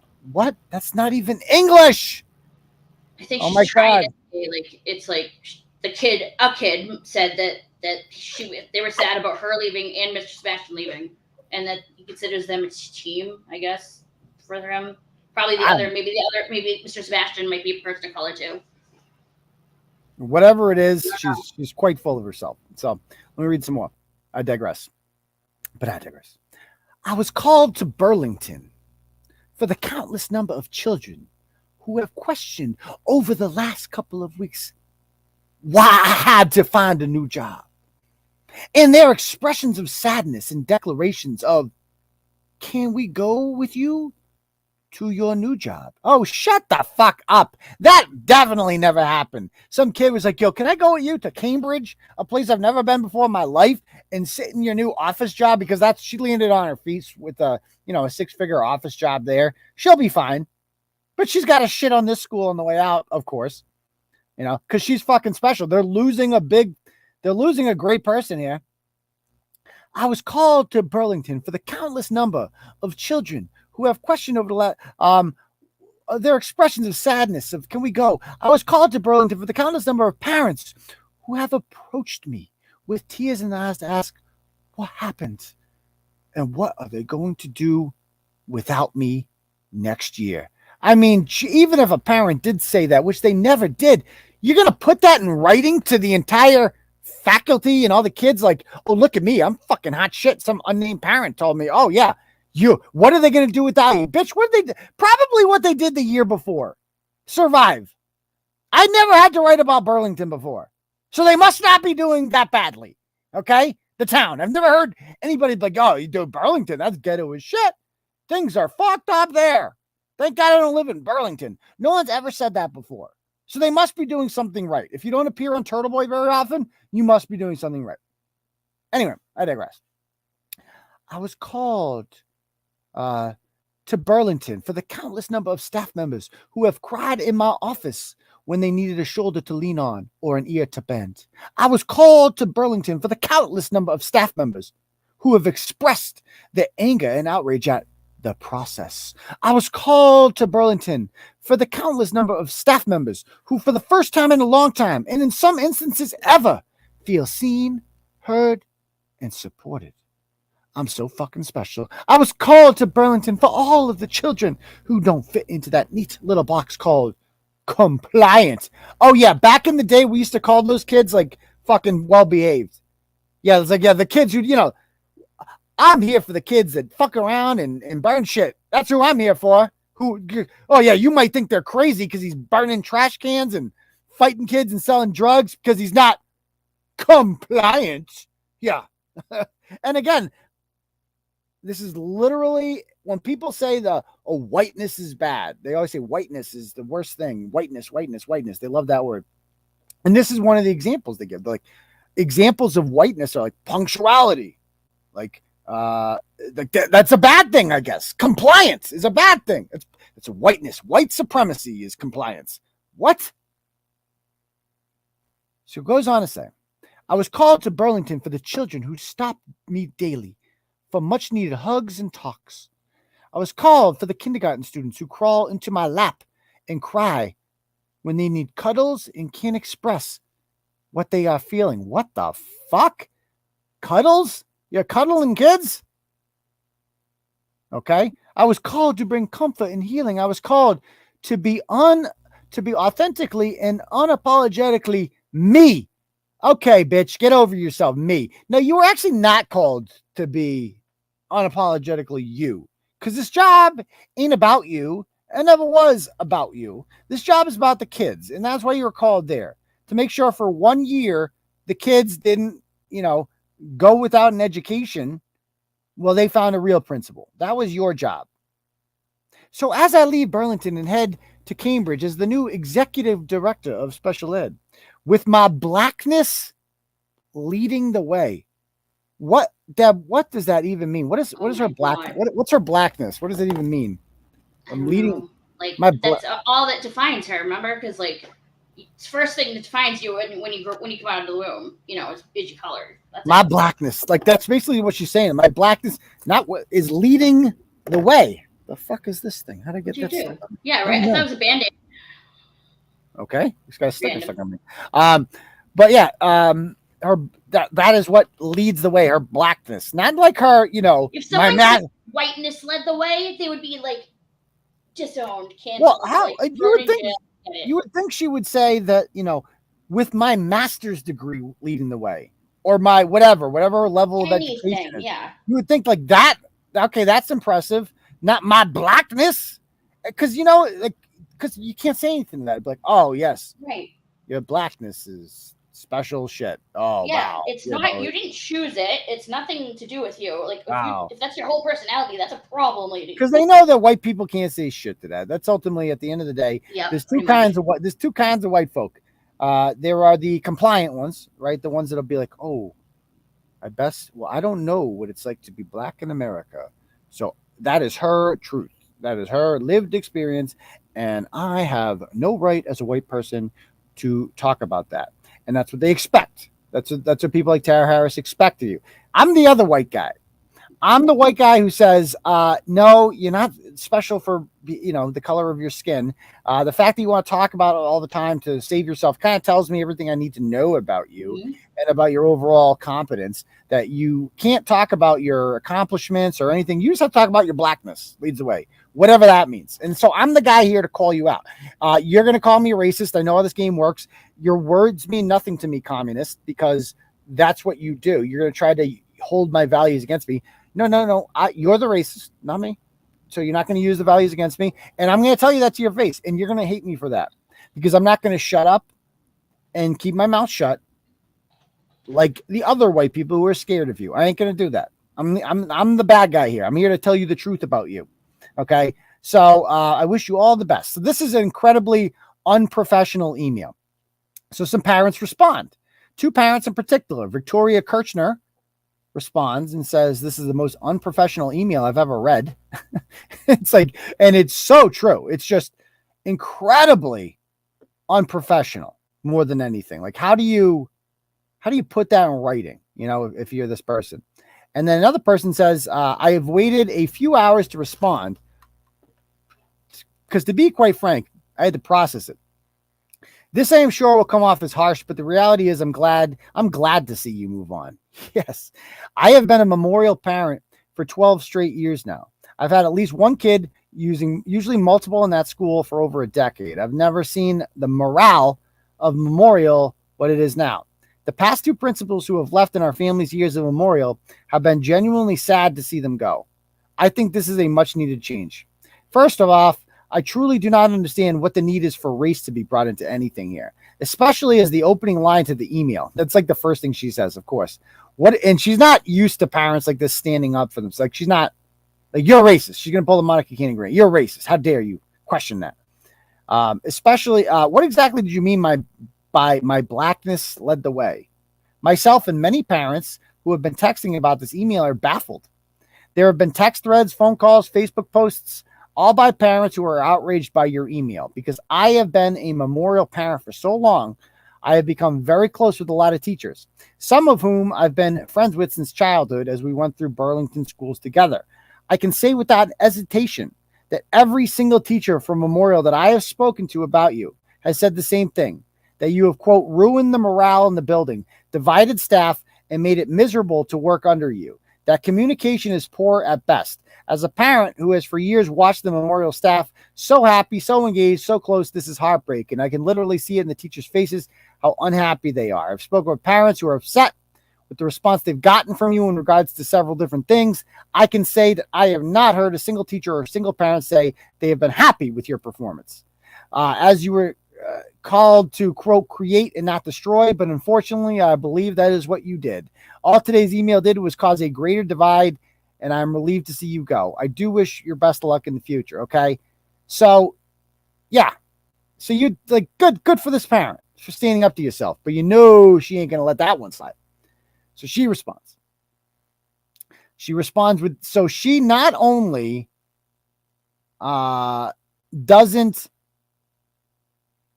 like, not only, like, if you were in this position, you, like, if you were smart and you cared about, like, your reputation moving forward, you would just move on. But she knows, because of her status as a marginalized person, which is, remember, marginalized is a negative thing. Like, the world is against you. I'm marginalized, blah, blah, blah. But the irony of this is that her marginalized status protects her. It makes it harder for anyone to say anything to her, and she knows that. And Monica Cannon Grant knows that. And Tony Branch knows that. And that's why they exploit it. And they are counting on, and they're going to use this. Like, the threat of calling you racist is what they're counting on. The fact that you will be scared of that. And that is why they will weaponize that word, racism, against you in order to silence you, in order to keep you from sharing your truth. And what that woman just said right there is 1000% truth. She was not expecting that. So now she's going to come back twice as strong. Instead of, like, would you, Deb, would you want to, race aside, ability aside, would you want to hire someone that this is how they quit? No, absolutely not. No, it's so unprofessional. Like, you don't do this. Like, this is how you get a bad burning your reputation. privileges like that. That's terrible, Yeah. And you already have a job lined up, so who cares? Like, what is the big deal? Like, just to shit on them, just because you can, just because you're black, and ain't no one gonna say shit about it. Yeah, like, she just felt like she was gonna make a statement. It was gonna be like some movement or something. Yep, you got them cuckolded basically at this point. So let's read her email. Let's scroll down a little more. Her final response email. So she says the following: "Good afternoon. Transparency above all else. In 15 plus years as an educator, I have never experienced anything like what I have endured in Burlington over the last 357 days. Oh, she has it so tough. That says a lot, considering I came from New York City and at one time supported 185 schools. I have never in my career received a negative email from any parent prior to this year." Oh, shut the fuck up. You have never received a negative email? Okay, so you've never been a teacher. That's what that means. There isn't a single teacher in America right now that can tell me they haven't received a negative email from parents. Pretty much 80% of the emails I received from parents were negative. You hardly ever heard from parents that were like, "Oh, great, my kid's doing great. Just want to chime in here and be like, thank you." That happened rarely, okay? Because happy parents have no reason to contact the teacher. Negative parents do. And often they have complaints that you're not being fair, that you're too hard, that you're going too fast, whatever. That is impossible to believe that anybody who has worked in public education has not received in 15 years a negative email. But she wants you to believe that because she's so fucking special, Deb. Remember, she got called here. She was called. Burlington was on fire. It was on fire. Shit was burning everywhere. And they're like, you know what we need? We need Tara Harris. We must call on you. Save us, Tara Harris.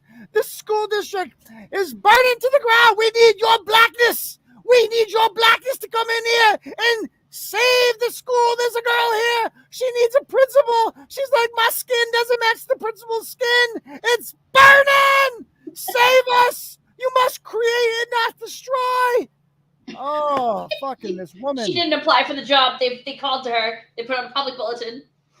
Yeah.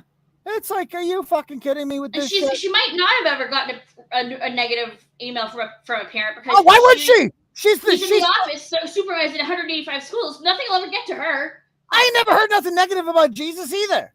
And Jesus never got any negative emails. She's basically Jesus.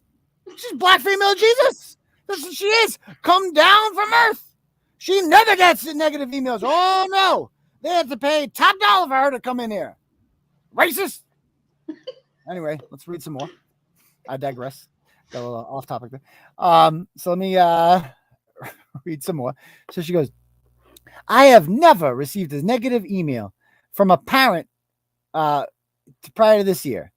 I will say that I have received numerous emails of gratitude and support from parents today, and I appreciate them all. Too many to copy and paste in response. So I am just a hot shit. I get so many. There's too many to put in here. Oh, the positive emails. You're so great." And I don't doubt for a second she got a few of these from these white guilt people like, "Oh, thank you for bringing your blackness to Burlington. And we are just so lame and white here. We were just saying at our book club, we were all reading Dr. Kendi, and we were doing a little Zoom call with Robin DeAngelo, and we're like, you know what we need in Burlington? Blackness. We need some blackness in there. So we're gonna call up this chick from New York City. She's gonna come in. She's gonna lead with her blackness, and she's gonna.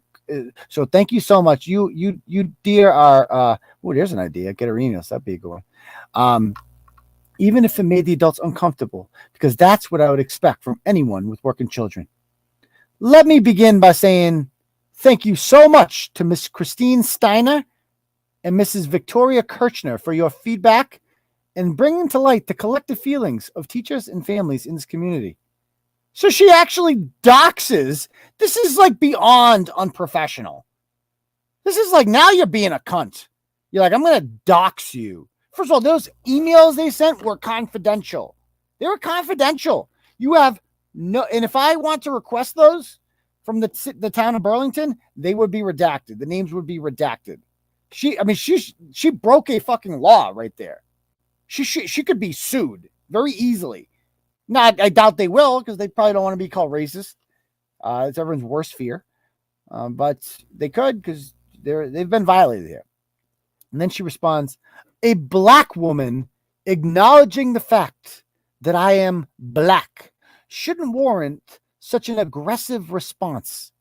But I understand why it does. Was that, Deb, was that email aggressive? Or was the parents' email aggressive? No, not at all. Pretty nice, pretty well worded. It was well written, and it was to the point, direct. How dare you come at me? How dare you? She's like, I want to know why you're talking about your blackness. Yeah, like, okay.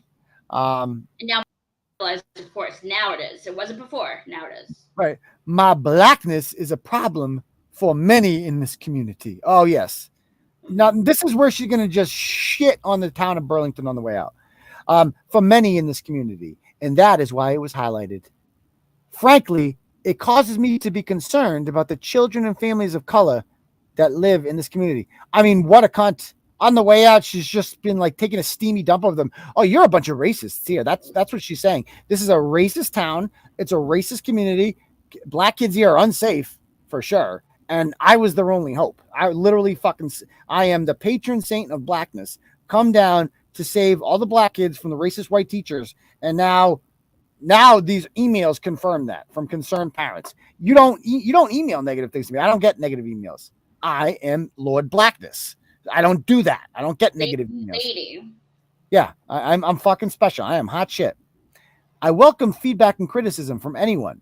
But you don't.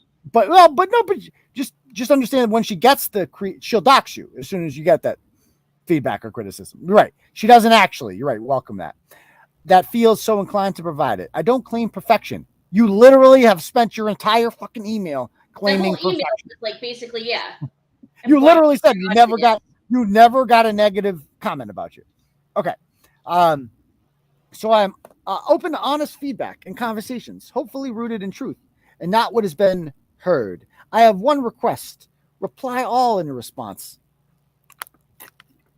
It makes it easier to track of the thread. Like, so you want them to reply to the entire district so that every parent in the district wants to read this fucking soap opera? Talk about unprofessional. Right? You know, I have copied Dr. Conti, the superintendent, Mr. Porch, the director of equity and inclusion, of course, who just got hired. That's a new job, of course. So I'm sure he's in a position to do anything. And Mr. Larkin, the biggest cuck I've ever seen. His name is Patrick Larkin. And if we go down, let's see. Yeah, so this woman, Victoria Kirchner, she's very polite and respectful about this, and she posts her response to this. We're not going to read the whole thing, but it's incredibly professional. I mean, talk about being the bigger person. Ends it with all is well. God bless you in sense of wellness and happiness. That's how she ends it. But anyway, this Ray Porch guy says great things about her on the way out. And then go to Assistant Superintendent Patrick Larkin, who, by the way, the superintendent hires the principal. So they're ultimately the ones that could have brought you back, and they didn't. Why aren't you blasting them? Interesting. look at this dude. He looks like goddamn Dr. Richard Kimball there. It's like a bootleg Dr. Richard Kimball. Keep going down. There he is. There he is. Okay. So he with this flannel there. Oh my God. Oh, he's such a loser. You see his Twitter bio? What's it? Oh, there it is. Him. There's him. That, I mean, I know everything I need to know about you. You might as well throw a Ukraine flag up there too. I know everything. I know everything I need. You didn't even have to write BLM because I know you're BLM. I know everything about you immediately as soon as I see that. Just for the pronouns. And unfortunately, this is what you have to do to survive in public education. Creating equitable schools. He wants to dismantle white supremacy. Well, dude, you could have hired her back, but you chose not to. Probably because she's incompetent, I'm guessing. But just to let you know, he's a pride ally. Okay. So if you are a lesbian, man, that guy's your fucking, he got your back, bro. He'll kick anyone's ass. Keep going down. Yeah. Okay. So he, her Facebook page, I shit you not. Her Facebook name is called Greatness Abounds. Greatness Abound. Greatness Abound. That is actually, let me see if her page is still up.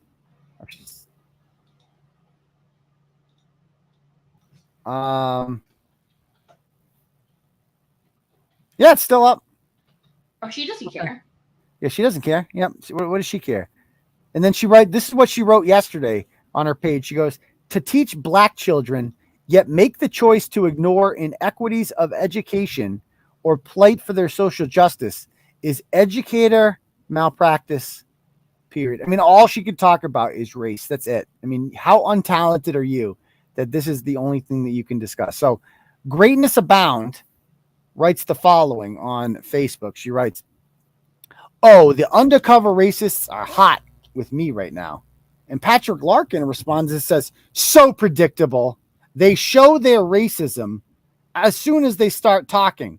Not so undercover. This is what he's saying about parents in his district. That, yeah, they're all racist. Oh, how dare they criticize you, Queen, the one that, you know, I fired, that I didn't hire you back. They're racist, not for, you know, objecting to you calling them racist, right, Queen? I'm good, right? Pat me on the head, telling me I'm good. And she responds and says, I'm telling you now, I'm putting their asses on blast for the whole community to see. And I'm adding teachers. They want to play? Let's play. Dude, that right there, you should never get a fucking job. That post comment right there, if you were white, you would never work again. And rightfully so, because you're unprofessional and no one should ever hire you. But she knows goddamn well that because she is black, her privilege will make it impossible for her not to get a job. There will always be some diversity, equity, inclusion job somewhere for her. The racism industrial complex feeds off of people like terribly untalented race-baiting hacks like Tara Harris. Okay? So, yeah. So she's a cunt. And the city has responded to this. I believe that they basically backed her up even more. And I'm going to have a follow-up coming on that shortly. So I do have the Freedom of Information Act thing. Yes, I can do that for sure. Absolutely. Let's do it. If she wants to play, I can play too.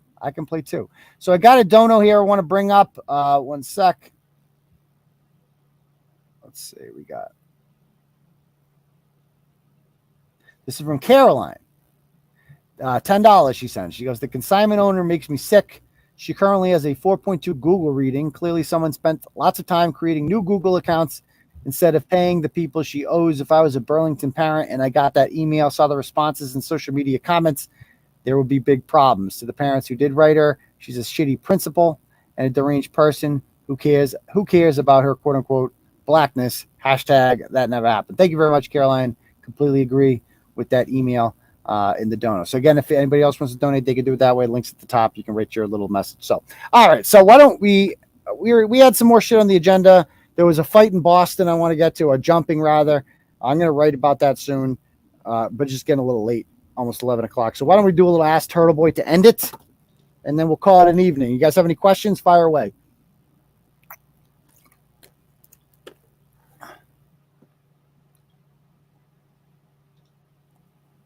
I'm switching. Okay. I like that one. Larkin doesn't care. Even said at a school committee meeting that he has a delete button for parent emails. Oh, what a cunt, huh? Right. Oh, maybe we're gonna protest. Maybe we give him the Tony Branch treatment. We'll see what happens. I mean, these people think I'm playing around. I'm not playing around. I don't stand for racism. That's one thing I have no tolerance for. That and child molesters. Does Cambridge know about this? Do you think Cambridge gives a flying fuck? Nope. Cambridge, they welcome this. This is exactly the kind of person Cambridge and Somerville routinely put out. They do not give a fuck about this at all. They love this. Brookline, the same. Boston, the same. But Burlington is not like this. Burlington is not Cambridge.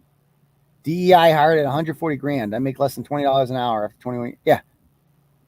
Well, you should try being woke. Is that free building for VIB Monica got taken away? I think her nonprofit must still work out of there. Monica's trying to raise $80,000 for a lawyer currently. I don't think she's going to get there. Was the Boston beating racially motivated? No, it's a bunch of white kids on both sides. When is court with Crying Ryan? Tuesday, I have a court hearing with Ryan for sanctions and a default. I don't even know. I filed a motion today, a motion to the ocean to have it on Zoom, or else I'm going to have to go into court Tuesday. That's going to be fun. That's what I want to do. My son's graduating Springfield. My son's graduating from preschool that day too. It's like no way I'm missing my son's preschool graduation. No, don't do that. No, fuck him. It's the cutest thing too. These cute. I mean, my son is so. He is cute. He's very shy. He's my mini me too. Very shy, and he goes like he's gonna cry the first day of school. Let me tell you, we take him to soccer practice. His sister is like misadventurous, has friends, all this. My son proudly has no friends. Like you're like asking him like, oh, what's your friend's name? I don't have any friends. Do you want friends? No, he like wants no friends. He goes to preschool and refuses to play with anyone. Oh no! And so he's got soccer practice, and he's like, we throw him out there. Like last year, I'm not the coach, but he made me go out there with him, or else he would cry. Aww. And so this year we're like, okay, so maybe he'll be better. It was much worse this year, and we made his sister go out there with him, and when she would, she'll go after and try to kick the ball and stuff like that, and he'll run after her, like yelling at her, slow down. And he'll hold on to her. I mean, it's cute, but it's like, of course, I'm the dad with the son who won't play, who just cries the whole time. It's like, but he'll grow out of it, whatever. He will. Don't worry about it. He's cute. All right. Anybody else have any other questions? All right. Shannon? Oh, no, we didn't hear from Shannon.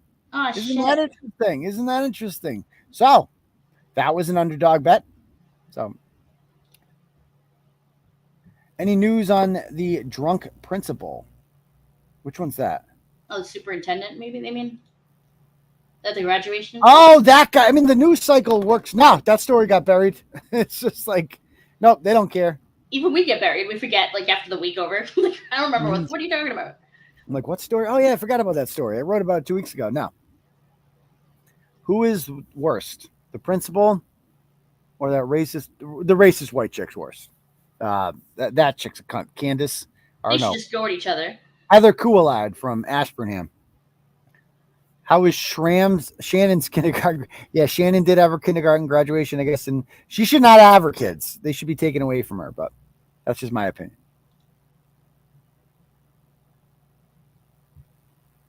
If the parents sue, it would be the town of Burlington. There's no protection for that. Isn't there like a protection thing? Like yes, it's immunity. It's the same thing that they wanted to take away from police officers. Yeah. Qualified immunity. Like on the job, if you do something like that, like the town, you sue the town, not the employer, not the employee. I didn't hear this Dan Le Batard rant, but I can imagine what it was. Why do towns in Mass end with ham? Why are we the only place that does that? And most towns that end in ham don't have the ham though. Like everyone is different. So there's Framingham is like that, but then let's list them all. Wareham, I guess they say Wareham, right? Waltham. Pelham. Yeah, but Waltham. Waltham's got the T, so it's got the T. So I don't know if that Dedham. counts. Dedham, yeah, Dedham, Rainham. Needham, Rainham. Hingham. Yeah, it's Hingham. always It's mostly That's interesting. That's not ham. Yeah, Bellingham, Stoneham, yeah, Stoneham. Yeah, there are a lot that ended in ham, huh? Birmingham. Chatham. Chatham's another one. There we go. How many Birmingham. Birmingham. There's no Birmingham, Massachusetts. Lionel Meeks says Birmingham. Birmingham's in Alabama. There's no Birmingham, Massachusetts. There's a lot of hams. I never thought of that. There are a lot of hams. Yeah, someone else said there's a lot of boroughs too. There's not a lot of boroughs. There's only like 4, I thought. Oh, let's say all the boroughs. Let me see all the boroughs. Northborough, Westborough, Southborough, Marlborough, Boxborough, Foxborough. Not to be confused. That's a little confusing. Boxborough, Foxborough, Middleborough. Is there any other ones? Am I missing any boroughs? So wait, there's a Southborough, a Northborough, and a Westborough, and not an Eastborough, right? No, but here's the thing. Okay, so there's Marlborough. There's Tingsboro too. Yeah, there's Marlborough, Southborough, Northborough, Westborough. Westborough's in the south, Northborough's in the west, Southborough's in the east, and Marlborough's in the north. If you look at the map, that's the way it's set up. It's bizarre. I don't understand it. So there's a lot of hams. Wenham. Oh, we forgot about Wenham. Wenham's another one. Oh yeah. So I've been to every town in this state, and Eastham. We forgot Eastham. Eastham on the Cape. Yep. There's Eastham too. I feel like there's got to be a lot more than that. But Lanesboro. Everybody forgot Lanesboro. That's out in Western Mass. That's a border town on the New York border. It's next to New Ashford and Pittsfield. Let's see, Attleboro. Attleboro and North Attleboro. Absolutely. Forgot about that. Oh, Ashburnham. How can we forget Ashburnham? Yeah, right. We were just talking about it. You know. So question, Deb. So what letter do more towns in Massachusetts begin with than any other letter? What do you think the most popular letter? S is second. Maybe like M then. M is third. Damn, you're close. W. There's 46 towns and cities that begin with the letter W. And then there's 30. There's 36 with S. There's 31 with M. And then what do you think the next 2 are after that? Probably N and C, maybe, or B. No, it goes B. B is after that, and then H. Oh, H, yeah. There's a lot of H's in the South Shore. Halifax, Hampton. There's a whole Hingham. There's a whole bunch of them down there. Hull. There's a whole bunch of H's down there, and in Western Mass, there's a bunch of H's too. L. There's 19 towns that begin with the letter L, and most of them are along Route 2. Like if you travel Route 2 across the state, you'll hit almost every town that begins with the letter L. That's Lexington, true. Leamington, Leominster, Lanesboro. Yeah, you'll end up all the way out in Lanesboro, right? Yeah, then there's there's 25 N's, and then there's how about this? Here's another trivia. How's another trivia? So can you guys tell me, if we're gonna do Massachusetts shit, you guys tell me what are the only letters in the alphabet that no towns in Massachusetts begin with? 0. X. And X is one. J. J is another. That's good. J was good.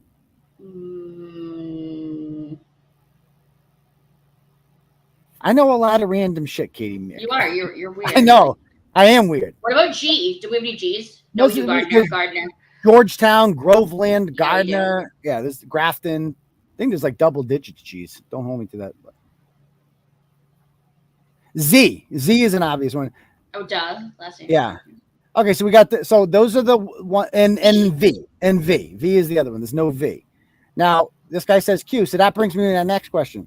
Can you tell me the towns and cities that only one letter begins with? What? Like there's only one of them? Like Quincy? Yeah, there's only one of them. Q one? Yeah. So Q is one. And I think there's 3 others that only one town begins with. Ipswich? I is one. Yeah, that's a good one. You got that. That's a hard one. Kingston. K is another one. How the fuck you got that fast? I know Kingston's South Shore. Yeah. That's the only reason I was thinking. Kingston, yeah. But I know there was no. I was taking a wild guess. I know there was no other kids. No, there's two U's. The U's are right next to each other. Uxbridge and Upton. Yeah. And Upton, yeah. No, he got it right here. Why? Yarmouth. Is the other one. Yarmouth. Yarmouth is the only one that begins with Y. So there you go. Those are the ones. But yeah, I mean, tons of W's. There's so many towns that begin with west as opposed to east, north, like way more west than any other direction for towns. There is a ton of them. How many? Do you know how many towns begin with west? Like as a separate word, not like Westboro. Well, that's the thing. It's like there's some like West End. Is that even like west? Westfield and like Westford. Westford, yeah. There's a lot of those. Westfield, Westwood, yeah. And then with the M's, it gets a little confusing too. There's a whole bunch of mills, and then there's men's. There's mids and there's mills and there's men's, and because there's Milton, and all the M's are right next to each other too. It's Milford, Medway, Millist, Medfield, one after another, all in there. And then there's with the N's, what the hell are the N's? The N's are like randomly scattered because they're all, like there's like 8 or 9 Norths, and then that's pretty much it. And then there's a bunch of news. There's a bunch. Can you tell me all the news? Can you give me all the news in Massachusetts? New Bedford, for real. New Bedford's one. I think there's 5. Don't hold me to that. I think there's 5 news. I think there's a new Braintree too, right? There is a new Braintree. Those are the only 2 I know. I don't know any other ones. And I'm not. Do you count Newton? Is Newton? Does Newton count in the news? I feel like it shouldn't count in the news. No, I don't think so. It's not separate. It's not a one separate word. So there's New Bedford. There's new what's it? Braintree. There's new Ashford. There's no old Ashford, but there's a new Ashford. Then there's like I forget the other ones. There's a bunch of news. I look it up. Yeah, Newbury doesn't count because it's one. There is a new Marlborough. New Marlborough is between, I believe it's in between Sandusfield and Sheffield. It's a border town on the Connecticut border. I believe it's the 3rd town over from the New York border. If you start in the left-hand corner of the state, you got the smallest town in Massachusetts, interlocked in Massachusetts. That would be Mount Washington, the only town that doesn't have a downtown in the entire state, Mount Washington. Wow. Really? And then the only one they have no down. There's nothing in Mount Washington. And then they have a beautiful waterfall there though. And then next to Mount Washington is Sheffield, which is lovely. And then is New Marlborough. There's nothing there. And then Sandusfield. Those are the ones in the bottom right hand corner. New Salem. That's New Salem. Yeah, that's the Quabbin town. The Quabbin town. How can I forget that? See, again, Newburyport doesn't count because it's one word. You know, I'm blowing your mind here. Yeah, I know way too much about Massachusetts and the towns in Massachusetts. Ask me anything. Can we do trivia? You guys want to do the trivia, Massachusetts trivia? I know fucking everything about this state. I hate this state so much. That's why I know everything about it. There's like, people say, oh, there's like 6 O's. You're also forgetting. So the O's are Oakham, Oxford, Oak Bluffs. A lot of people forget those towns on the vineyard. There's a few others. Oakham, Oxford. I feel like most of them are central. Orleans, Orange. I think there's 6 for O, but don't hold me to that. Otis? Is Otis a town? Otis is the last one. Yes, Otis is the last one. The Mass Pike town. Yeah, Groton. I think there's like, I don't know how many G's there are. There's like, I think there's double-digit G's, but don't hold me to that.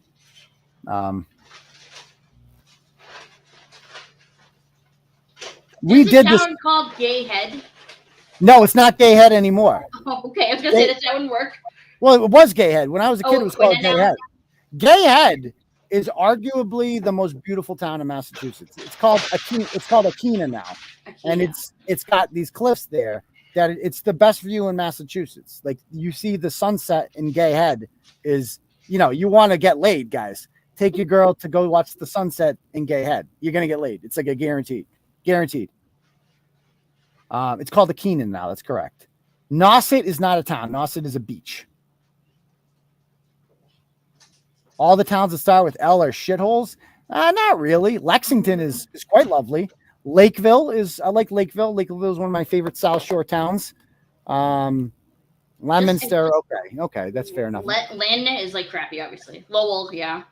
It does have a nice area, but Lawrence, yeah. Lawrence, yeah. Leverett, no reason to go to Leverett. Leverett is next to Sunderland and Amherst. There is a Florida, Massachusetts. It's a cut-through town on Route 2. Nobody lives there. Assinet is not a town. Assinet is a village of Freetown, I believe. It's a village of Freetown. I think it's on the border with Fall River. I'm pretty sure, but don't hear me down. Is there a Satan's Kingdom? No, not that I'm aware of. Okay, I apologize. I thought we were just doing. Which Massachusetts towns have an extra R? China. What? An extra R? Oh, China. Oh, all of them. Anything that ends in anything that ends in an A has an R at the end of it, and you just don't know it yet. You know. Long Meadow's another. Oh, Vineyard Haven is not a town. So Vineyard Haven is part of West Tisbury. No, it's part of Tisbury, not West Tisbury. It's part of regular Tisbury, because that's obviously where the boat drops you off. There's two ferries in Martha's Vineyard. One is Vineyard Haven. The other one is Oak Bluffs.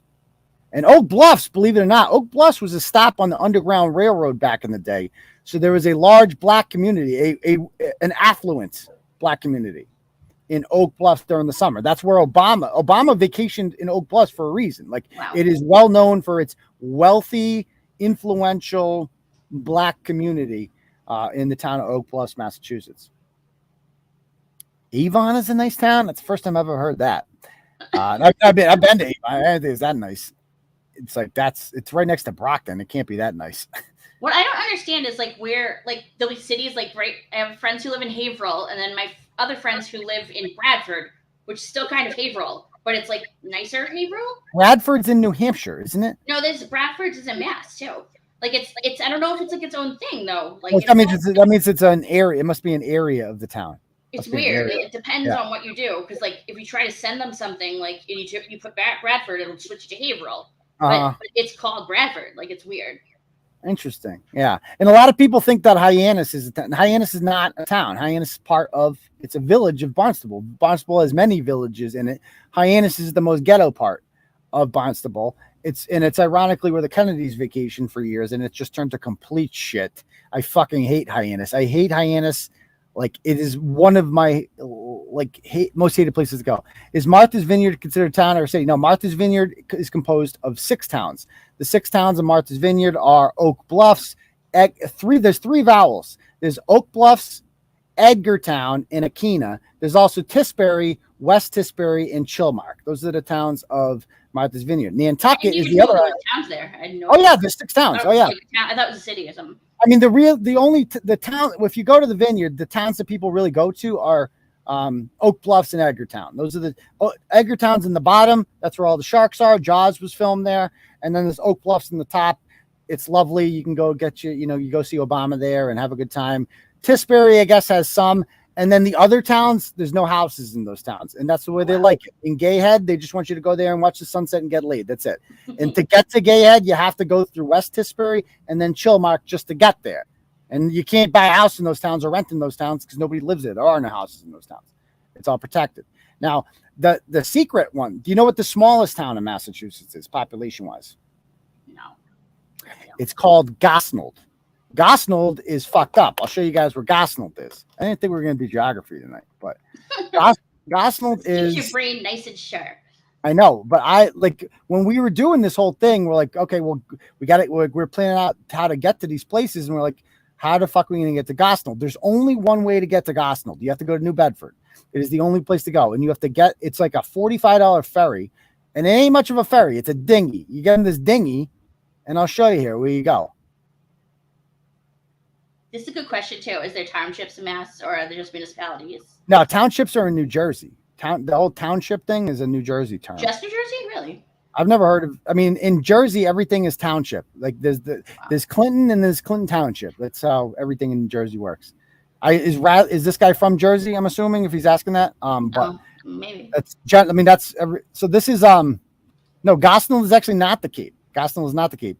So Gosnold consists. See all these islands right here. All of them together are the town of Gosnold. To get there, you have to take the ferry from New Bedford, okay?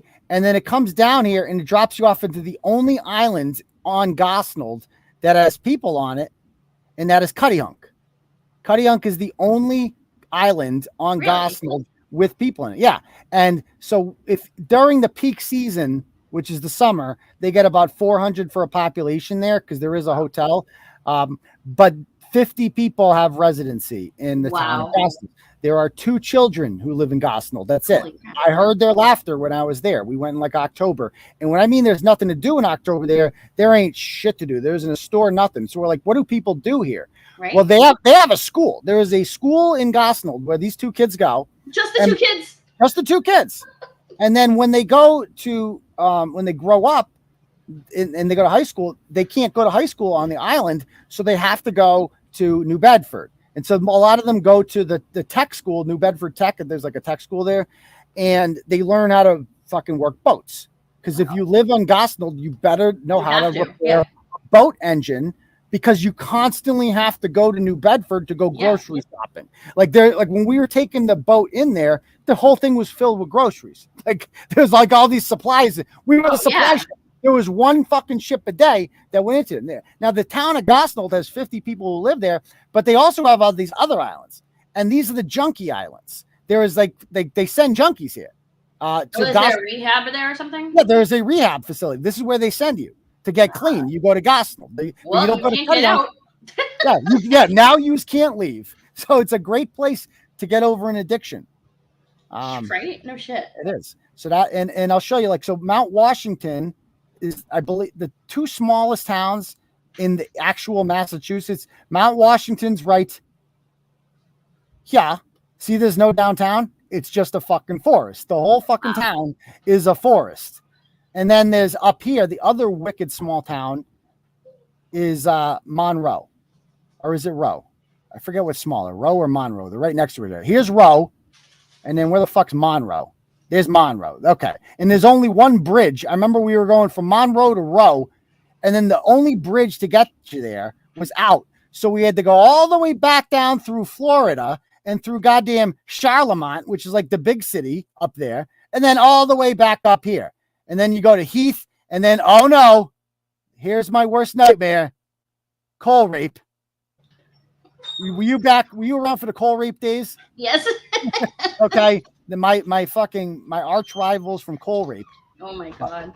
Anyway, all right. Anybody else have any? Look at Carolyn's here. My address gets fucked up all the time. It will show up as Hanson, Halifax, and Monpont. Menopause. Okay. Menopause. Part of my property is on Halifax, which that's interesting. That's weird. Yeah. Right. Okay, yeah, so Monroe is the smaller one. Thank you. So it's Monroe. So Monroe and Mount Washington, I think, are like the 2 smallest towns in the state population-wise. But there's some gems out there, man. Hey, on Chilmark and Gayhead have homes. No, I know they have some homes, I mean, but you can't like find rental properties there. Like if you want to rent a house for a week in the summer on Martha's Vineyard, like chances are it's going to be in Edgartown or Oak Bluffs. More like Edgartown, more likely. I feel like Edgartown's more hopping. And I'm talking about if you want to build a home, you can't just go and build a home in Chilmark, right? You can't do that. They like it small for a reason.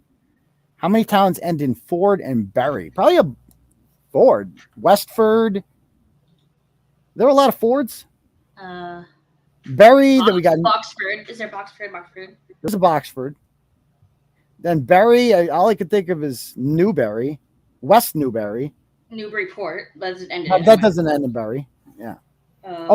Bedford, New Bedford. Obviously, that. Okay. Which has the cell in Massachusetts? Lawrence, obviously, no doubt about it. Oh, Medford. Duh. Oh my God, it's right next to me. I'm like, Milford, yeah. Oh, Shrewsbury. How can we forget Shrewsbury? Oh, yeah. Tewksbury. What's the Lower Cape? What's Lower Cape? So I divide the Cape into 2 areas. It's like everything past Yarmouth is one part of the Cape. So like, okay, so this part I fucking hate. All this shit, I hate it. I hate Falmouth. I guess it's all right. It's got some nice areas. It's got some nice forests. Falmouth's not very good.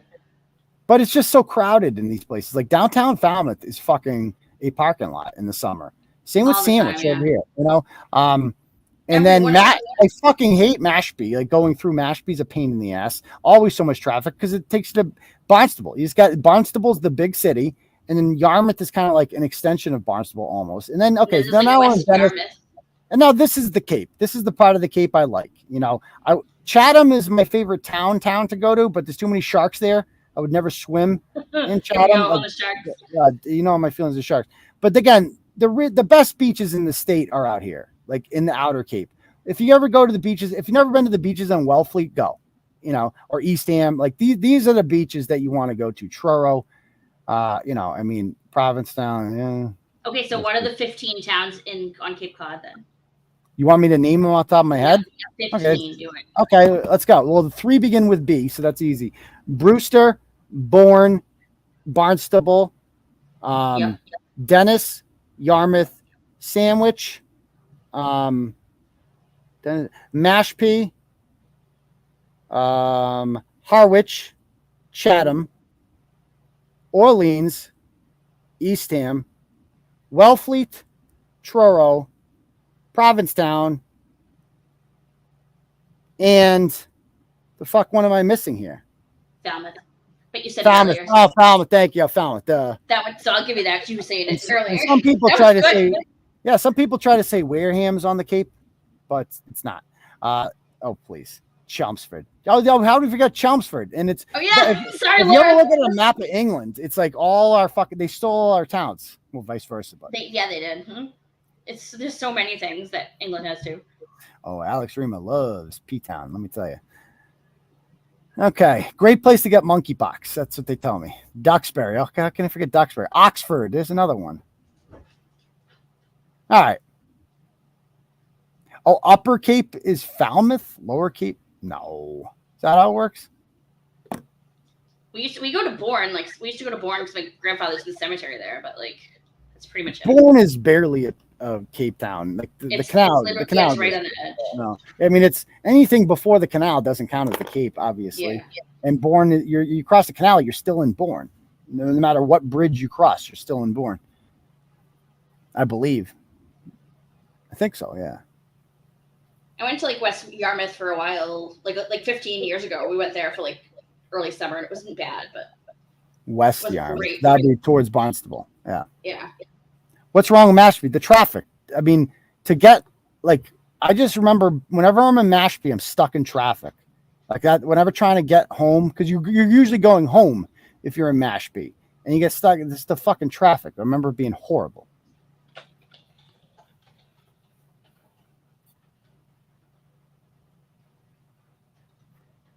Arlo Guthrie lives in Washington. Well, Arlo Guthrie is from, and his famous song there, Alice's Restaurant, that is in Stockbridge, Massachusetts. Stockbridge is next to West Stockbridge, which is a border town with New York. I remember something in the Cape called Suicide Highway. No, that's in, that's whatever road Ted Kennedy is on in Chappaquiddick. That's Suicide Highway.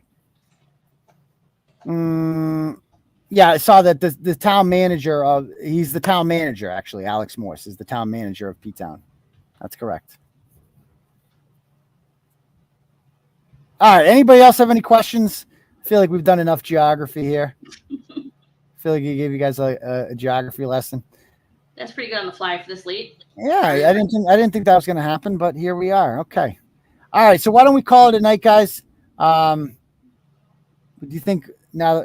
We're not going. I'm never talking about abortion again. I talked about it last night. It's over. The rant was last night. We're over. I got people are fucking sensitive about that. It's like, Jesus Christ. Or did you get all sorts of shit on for that? I mean, it's just like, dude, don't take it so personally. Come on. All right. Anybody else have any other questions? It's like, even I don't, I take politics pretty personally, but even I just move on. Like, let's just move on. Well, what can you do? You can't just sit on it like forever. Yeah. It's like, next topic, next. Did you see Lauren here? Hey, I'm going on delete laws. Oh, have fun with that, Lauren. You're better. You're better than that.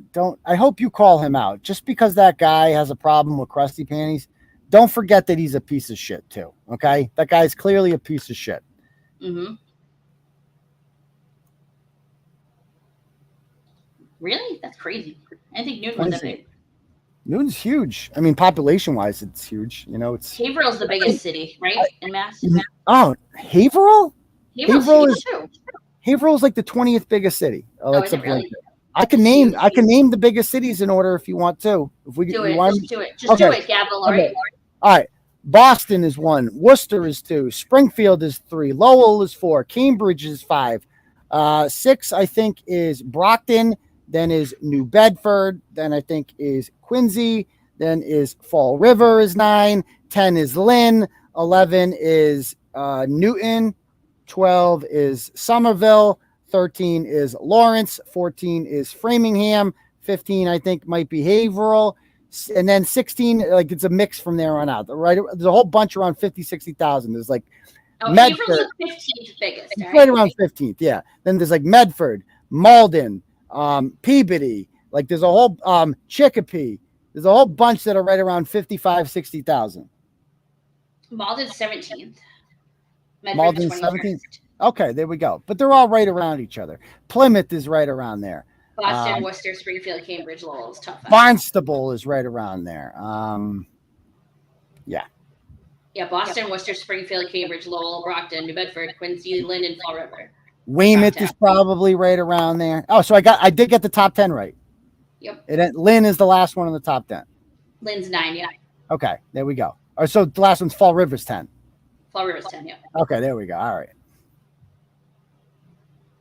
Very good. Gianetti is live? No, he's not. Where is he live? Someone said. What's the best beach? That's a good question. I did a blog on the best beach towns in Massachusetts. I did a bone ride a few years ago. The best beaches are in the private beach towns that you can't go to. Nahant. Nahant's a public beach, I think, right? Yeah, it is. Nahant is the smallest town in Massachusetts land-wise, and it is it's like you got to go through Lynn to get there, which is the downside to it. Yeah. But I would say the nicest beach towns are but you can't go there again. Manchester by the Sea is lovely. Right. Marblehead is a lovely town. I think they have a public beach in Marblehead, but I'm not 100% sure. And then the South Shore, the Duxbury is obviously a great town for that. I used to like go into Nantasket. That was nice. But That's Hull. That's Hull. Right? Yeah. It's a little ghetto. It's a little ghetto. They had a merry-go-round. It was cute. Yeah, I mean Hull is a little bit ghetto, I would say, for a beach town. Because again, that's what happens when you let anyone in. Right. That's the downside. And honestly, Plymouth has nice beaches. They have the longest. Oh, Ipswich. How come Ipswich is probably Ipswich and Cranes Beach is the public beach in Ipswich. It's lovely. But they also have private beaches in Ipswich that not everyone can go to. Those are really cool too. But all right. Anybody else have? And obviously, we can't compare to your California beaches there, Miss Lauren Laguna. I'm gonna go to Hampton Beach yet. Yeah. Isn't Salisbury the best beach, Aidan? Going to fuck off there, shram and cheese. Salisbury, no, Salisbury is like Hampton Junior. And some of these towns that are on the beach, like Rowley has like a long coastline, no beaches. It's just a bunch of marshes. It's horrible. I don't know. Rowley's existence serves no purpose. Newburyport's another one. Like they touch the ocean, but it's kind of pointless that they do. So they have Plum Island, which I think is like divided into like 4 towns. Each town is like a different piece of Plum Island. I don't understand how that's that by works. like Newburyport, right? Yeah, it's like this island that's like. Let's go back to the map here. Geography lesson time. Plum Island is this thing, this whole thing. So it's like, so you see Newburyport is this town right here, but like, look at this. This is gay. Like, I don't know what this is. Like all these, see these white, that's gay. That's like a pointless coastline. That means it's like nasty fucking salt marshes and shit. You want here, like you want to, and so they got to go over here. This is Plum Island, and I think like this part of Plum Island is Newbury. Yeah, it is. Yeah, Newbury's. And then other parts of Plum Island are a different town, though. I think like part of it is Rowley. I don't know how the fuck this maybe thing it works. could be. Yeah, it looks like it right next to it. So that's crazy. Like yeah, ridiculous. But again, like look at how long this thing is, and there's like no beaches. Like this is so gay. What? Like we have so many. Rockport is a nice town. You just have to go to Gloucester to get there. Gloucester's got a bunch of beaches. Gloucester's got nice beaches. But again, Manchester by the Sea, that's the hidden gem. It's just you can't go there because you don't live there and you're not welcome there. Does Beverly have beaches? They should. They touch the water. Again, what is the point of touching the water if you don't have beaches? Like, I don't get that. By the way, like Plum Island they own Newburyport, Newbury, Raleigh, and Ipswich. Oh, so there are. Oh, Ipswich has it too, huh? Yep. I didn't know that. Okay. Yeah, and then you come down here. It's like, does Hingham have beaches, or is it like gay? Because no, not really. No. Okay. No, they go to Hull usually. I've never seen. Yeah. Yeah, we went to Nantasket when I was down there. Does Cohasset have beaches? I think they do, right? They must. No, I don't think so. No, I used to date somebody from Cohasset. I don't recall there was a beach there at all. Okay. And what's Minnow Beach? What town is that in? That's Scituate? That's Scituate, yeah. Okay. So Scituate's got some nice beaches. Obviously down here in Marshfield, that's a lovely town. I love that area because they have Mary Lou's. That's see this looks nice. I bet you this is a nice Duxbury. There you go. That's a nice one. Plymouth, obviously, huge. Man, Plymouth is fucking big, dude. Big. All right, so there's your geography lesson, folks. Anybody else have any other questions? If not, they say do that hit satellite. I got to do more bone rides. I haven't done any bone rides in so long. Not a long time, I know, right? I know. We need to do some more bone rides. All right, guys. I'm going to call it a night. So we'll see you guys all on Tuesday night for the next episode of Turtleboy Live. Peace, Turtle Riders. Thanks, Deb. Have a good night.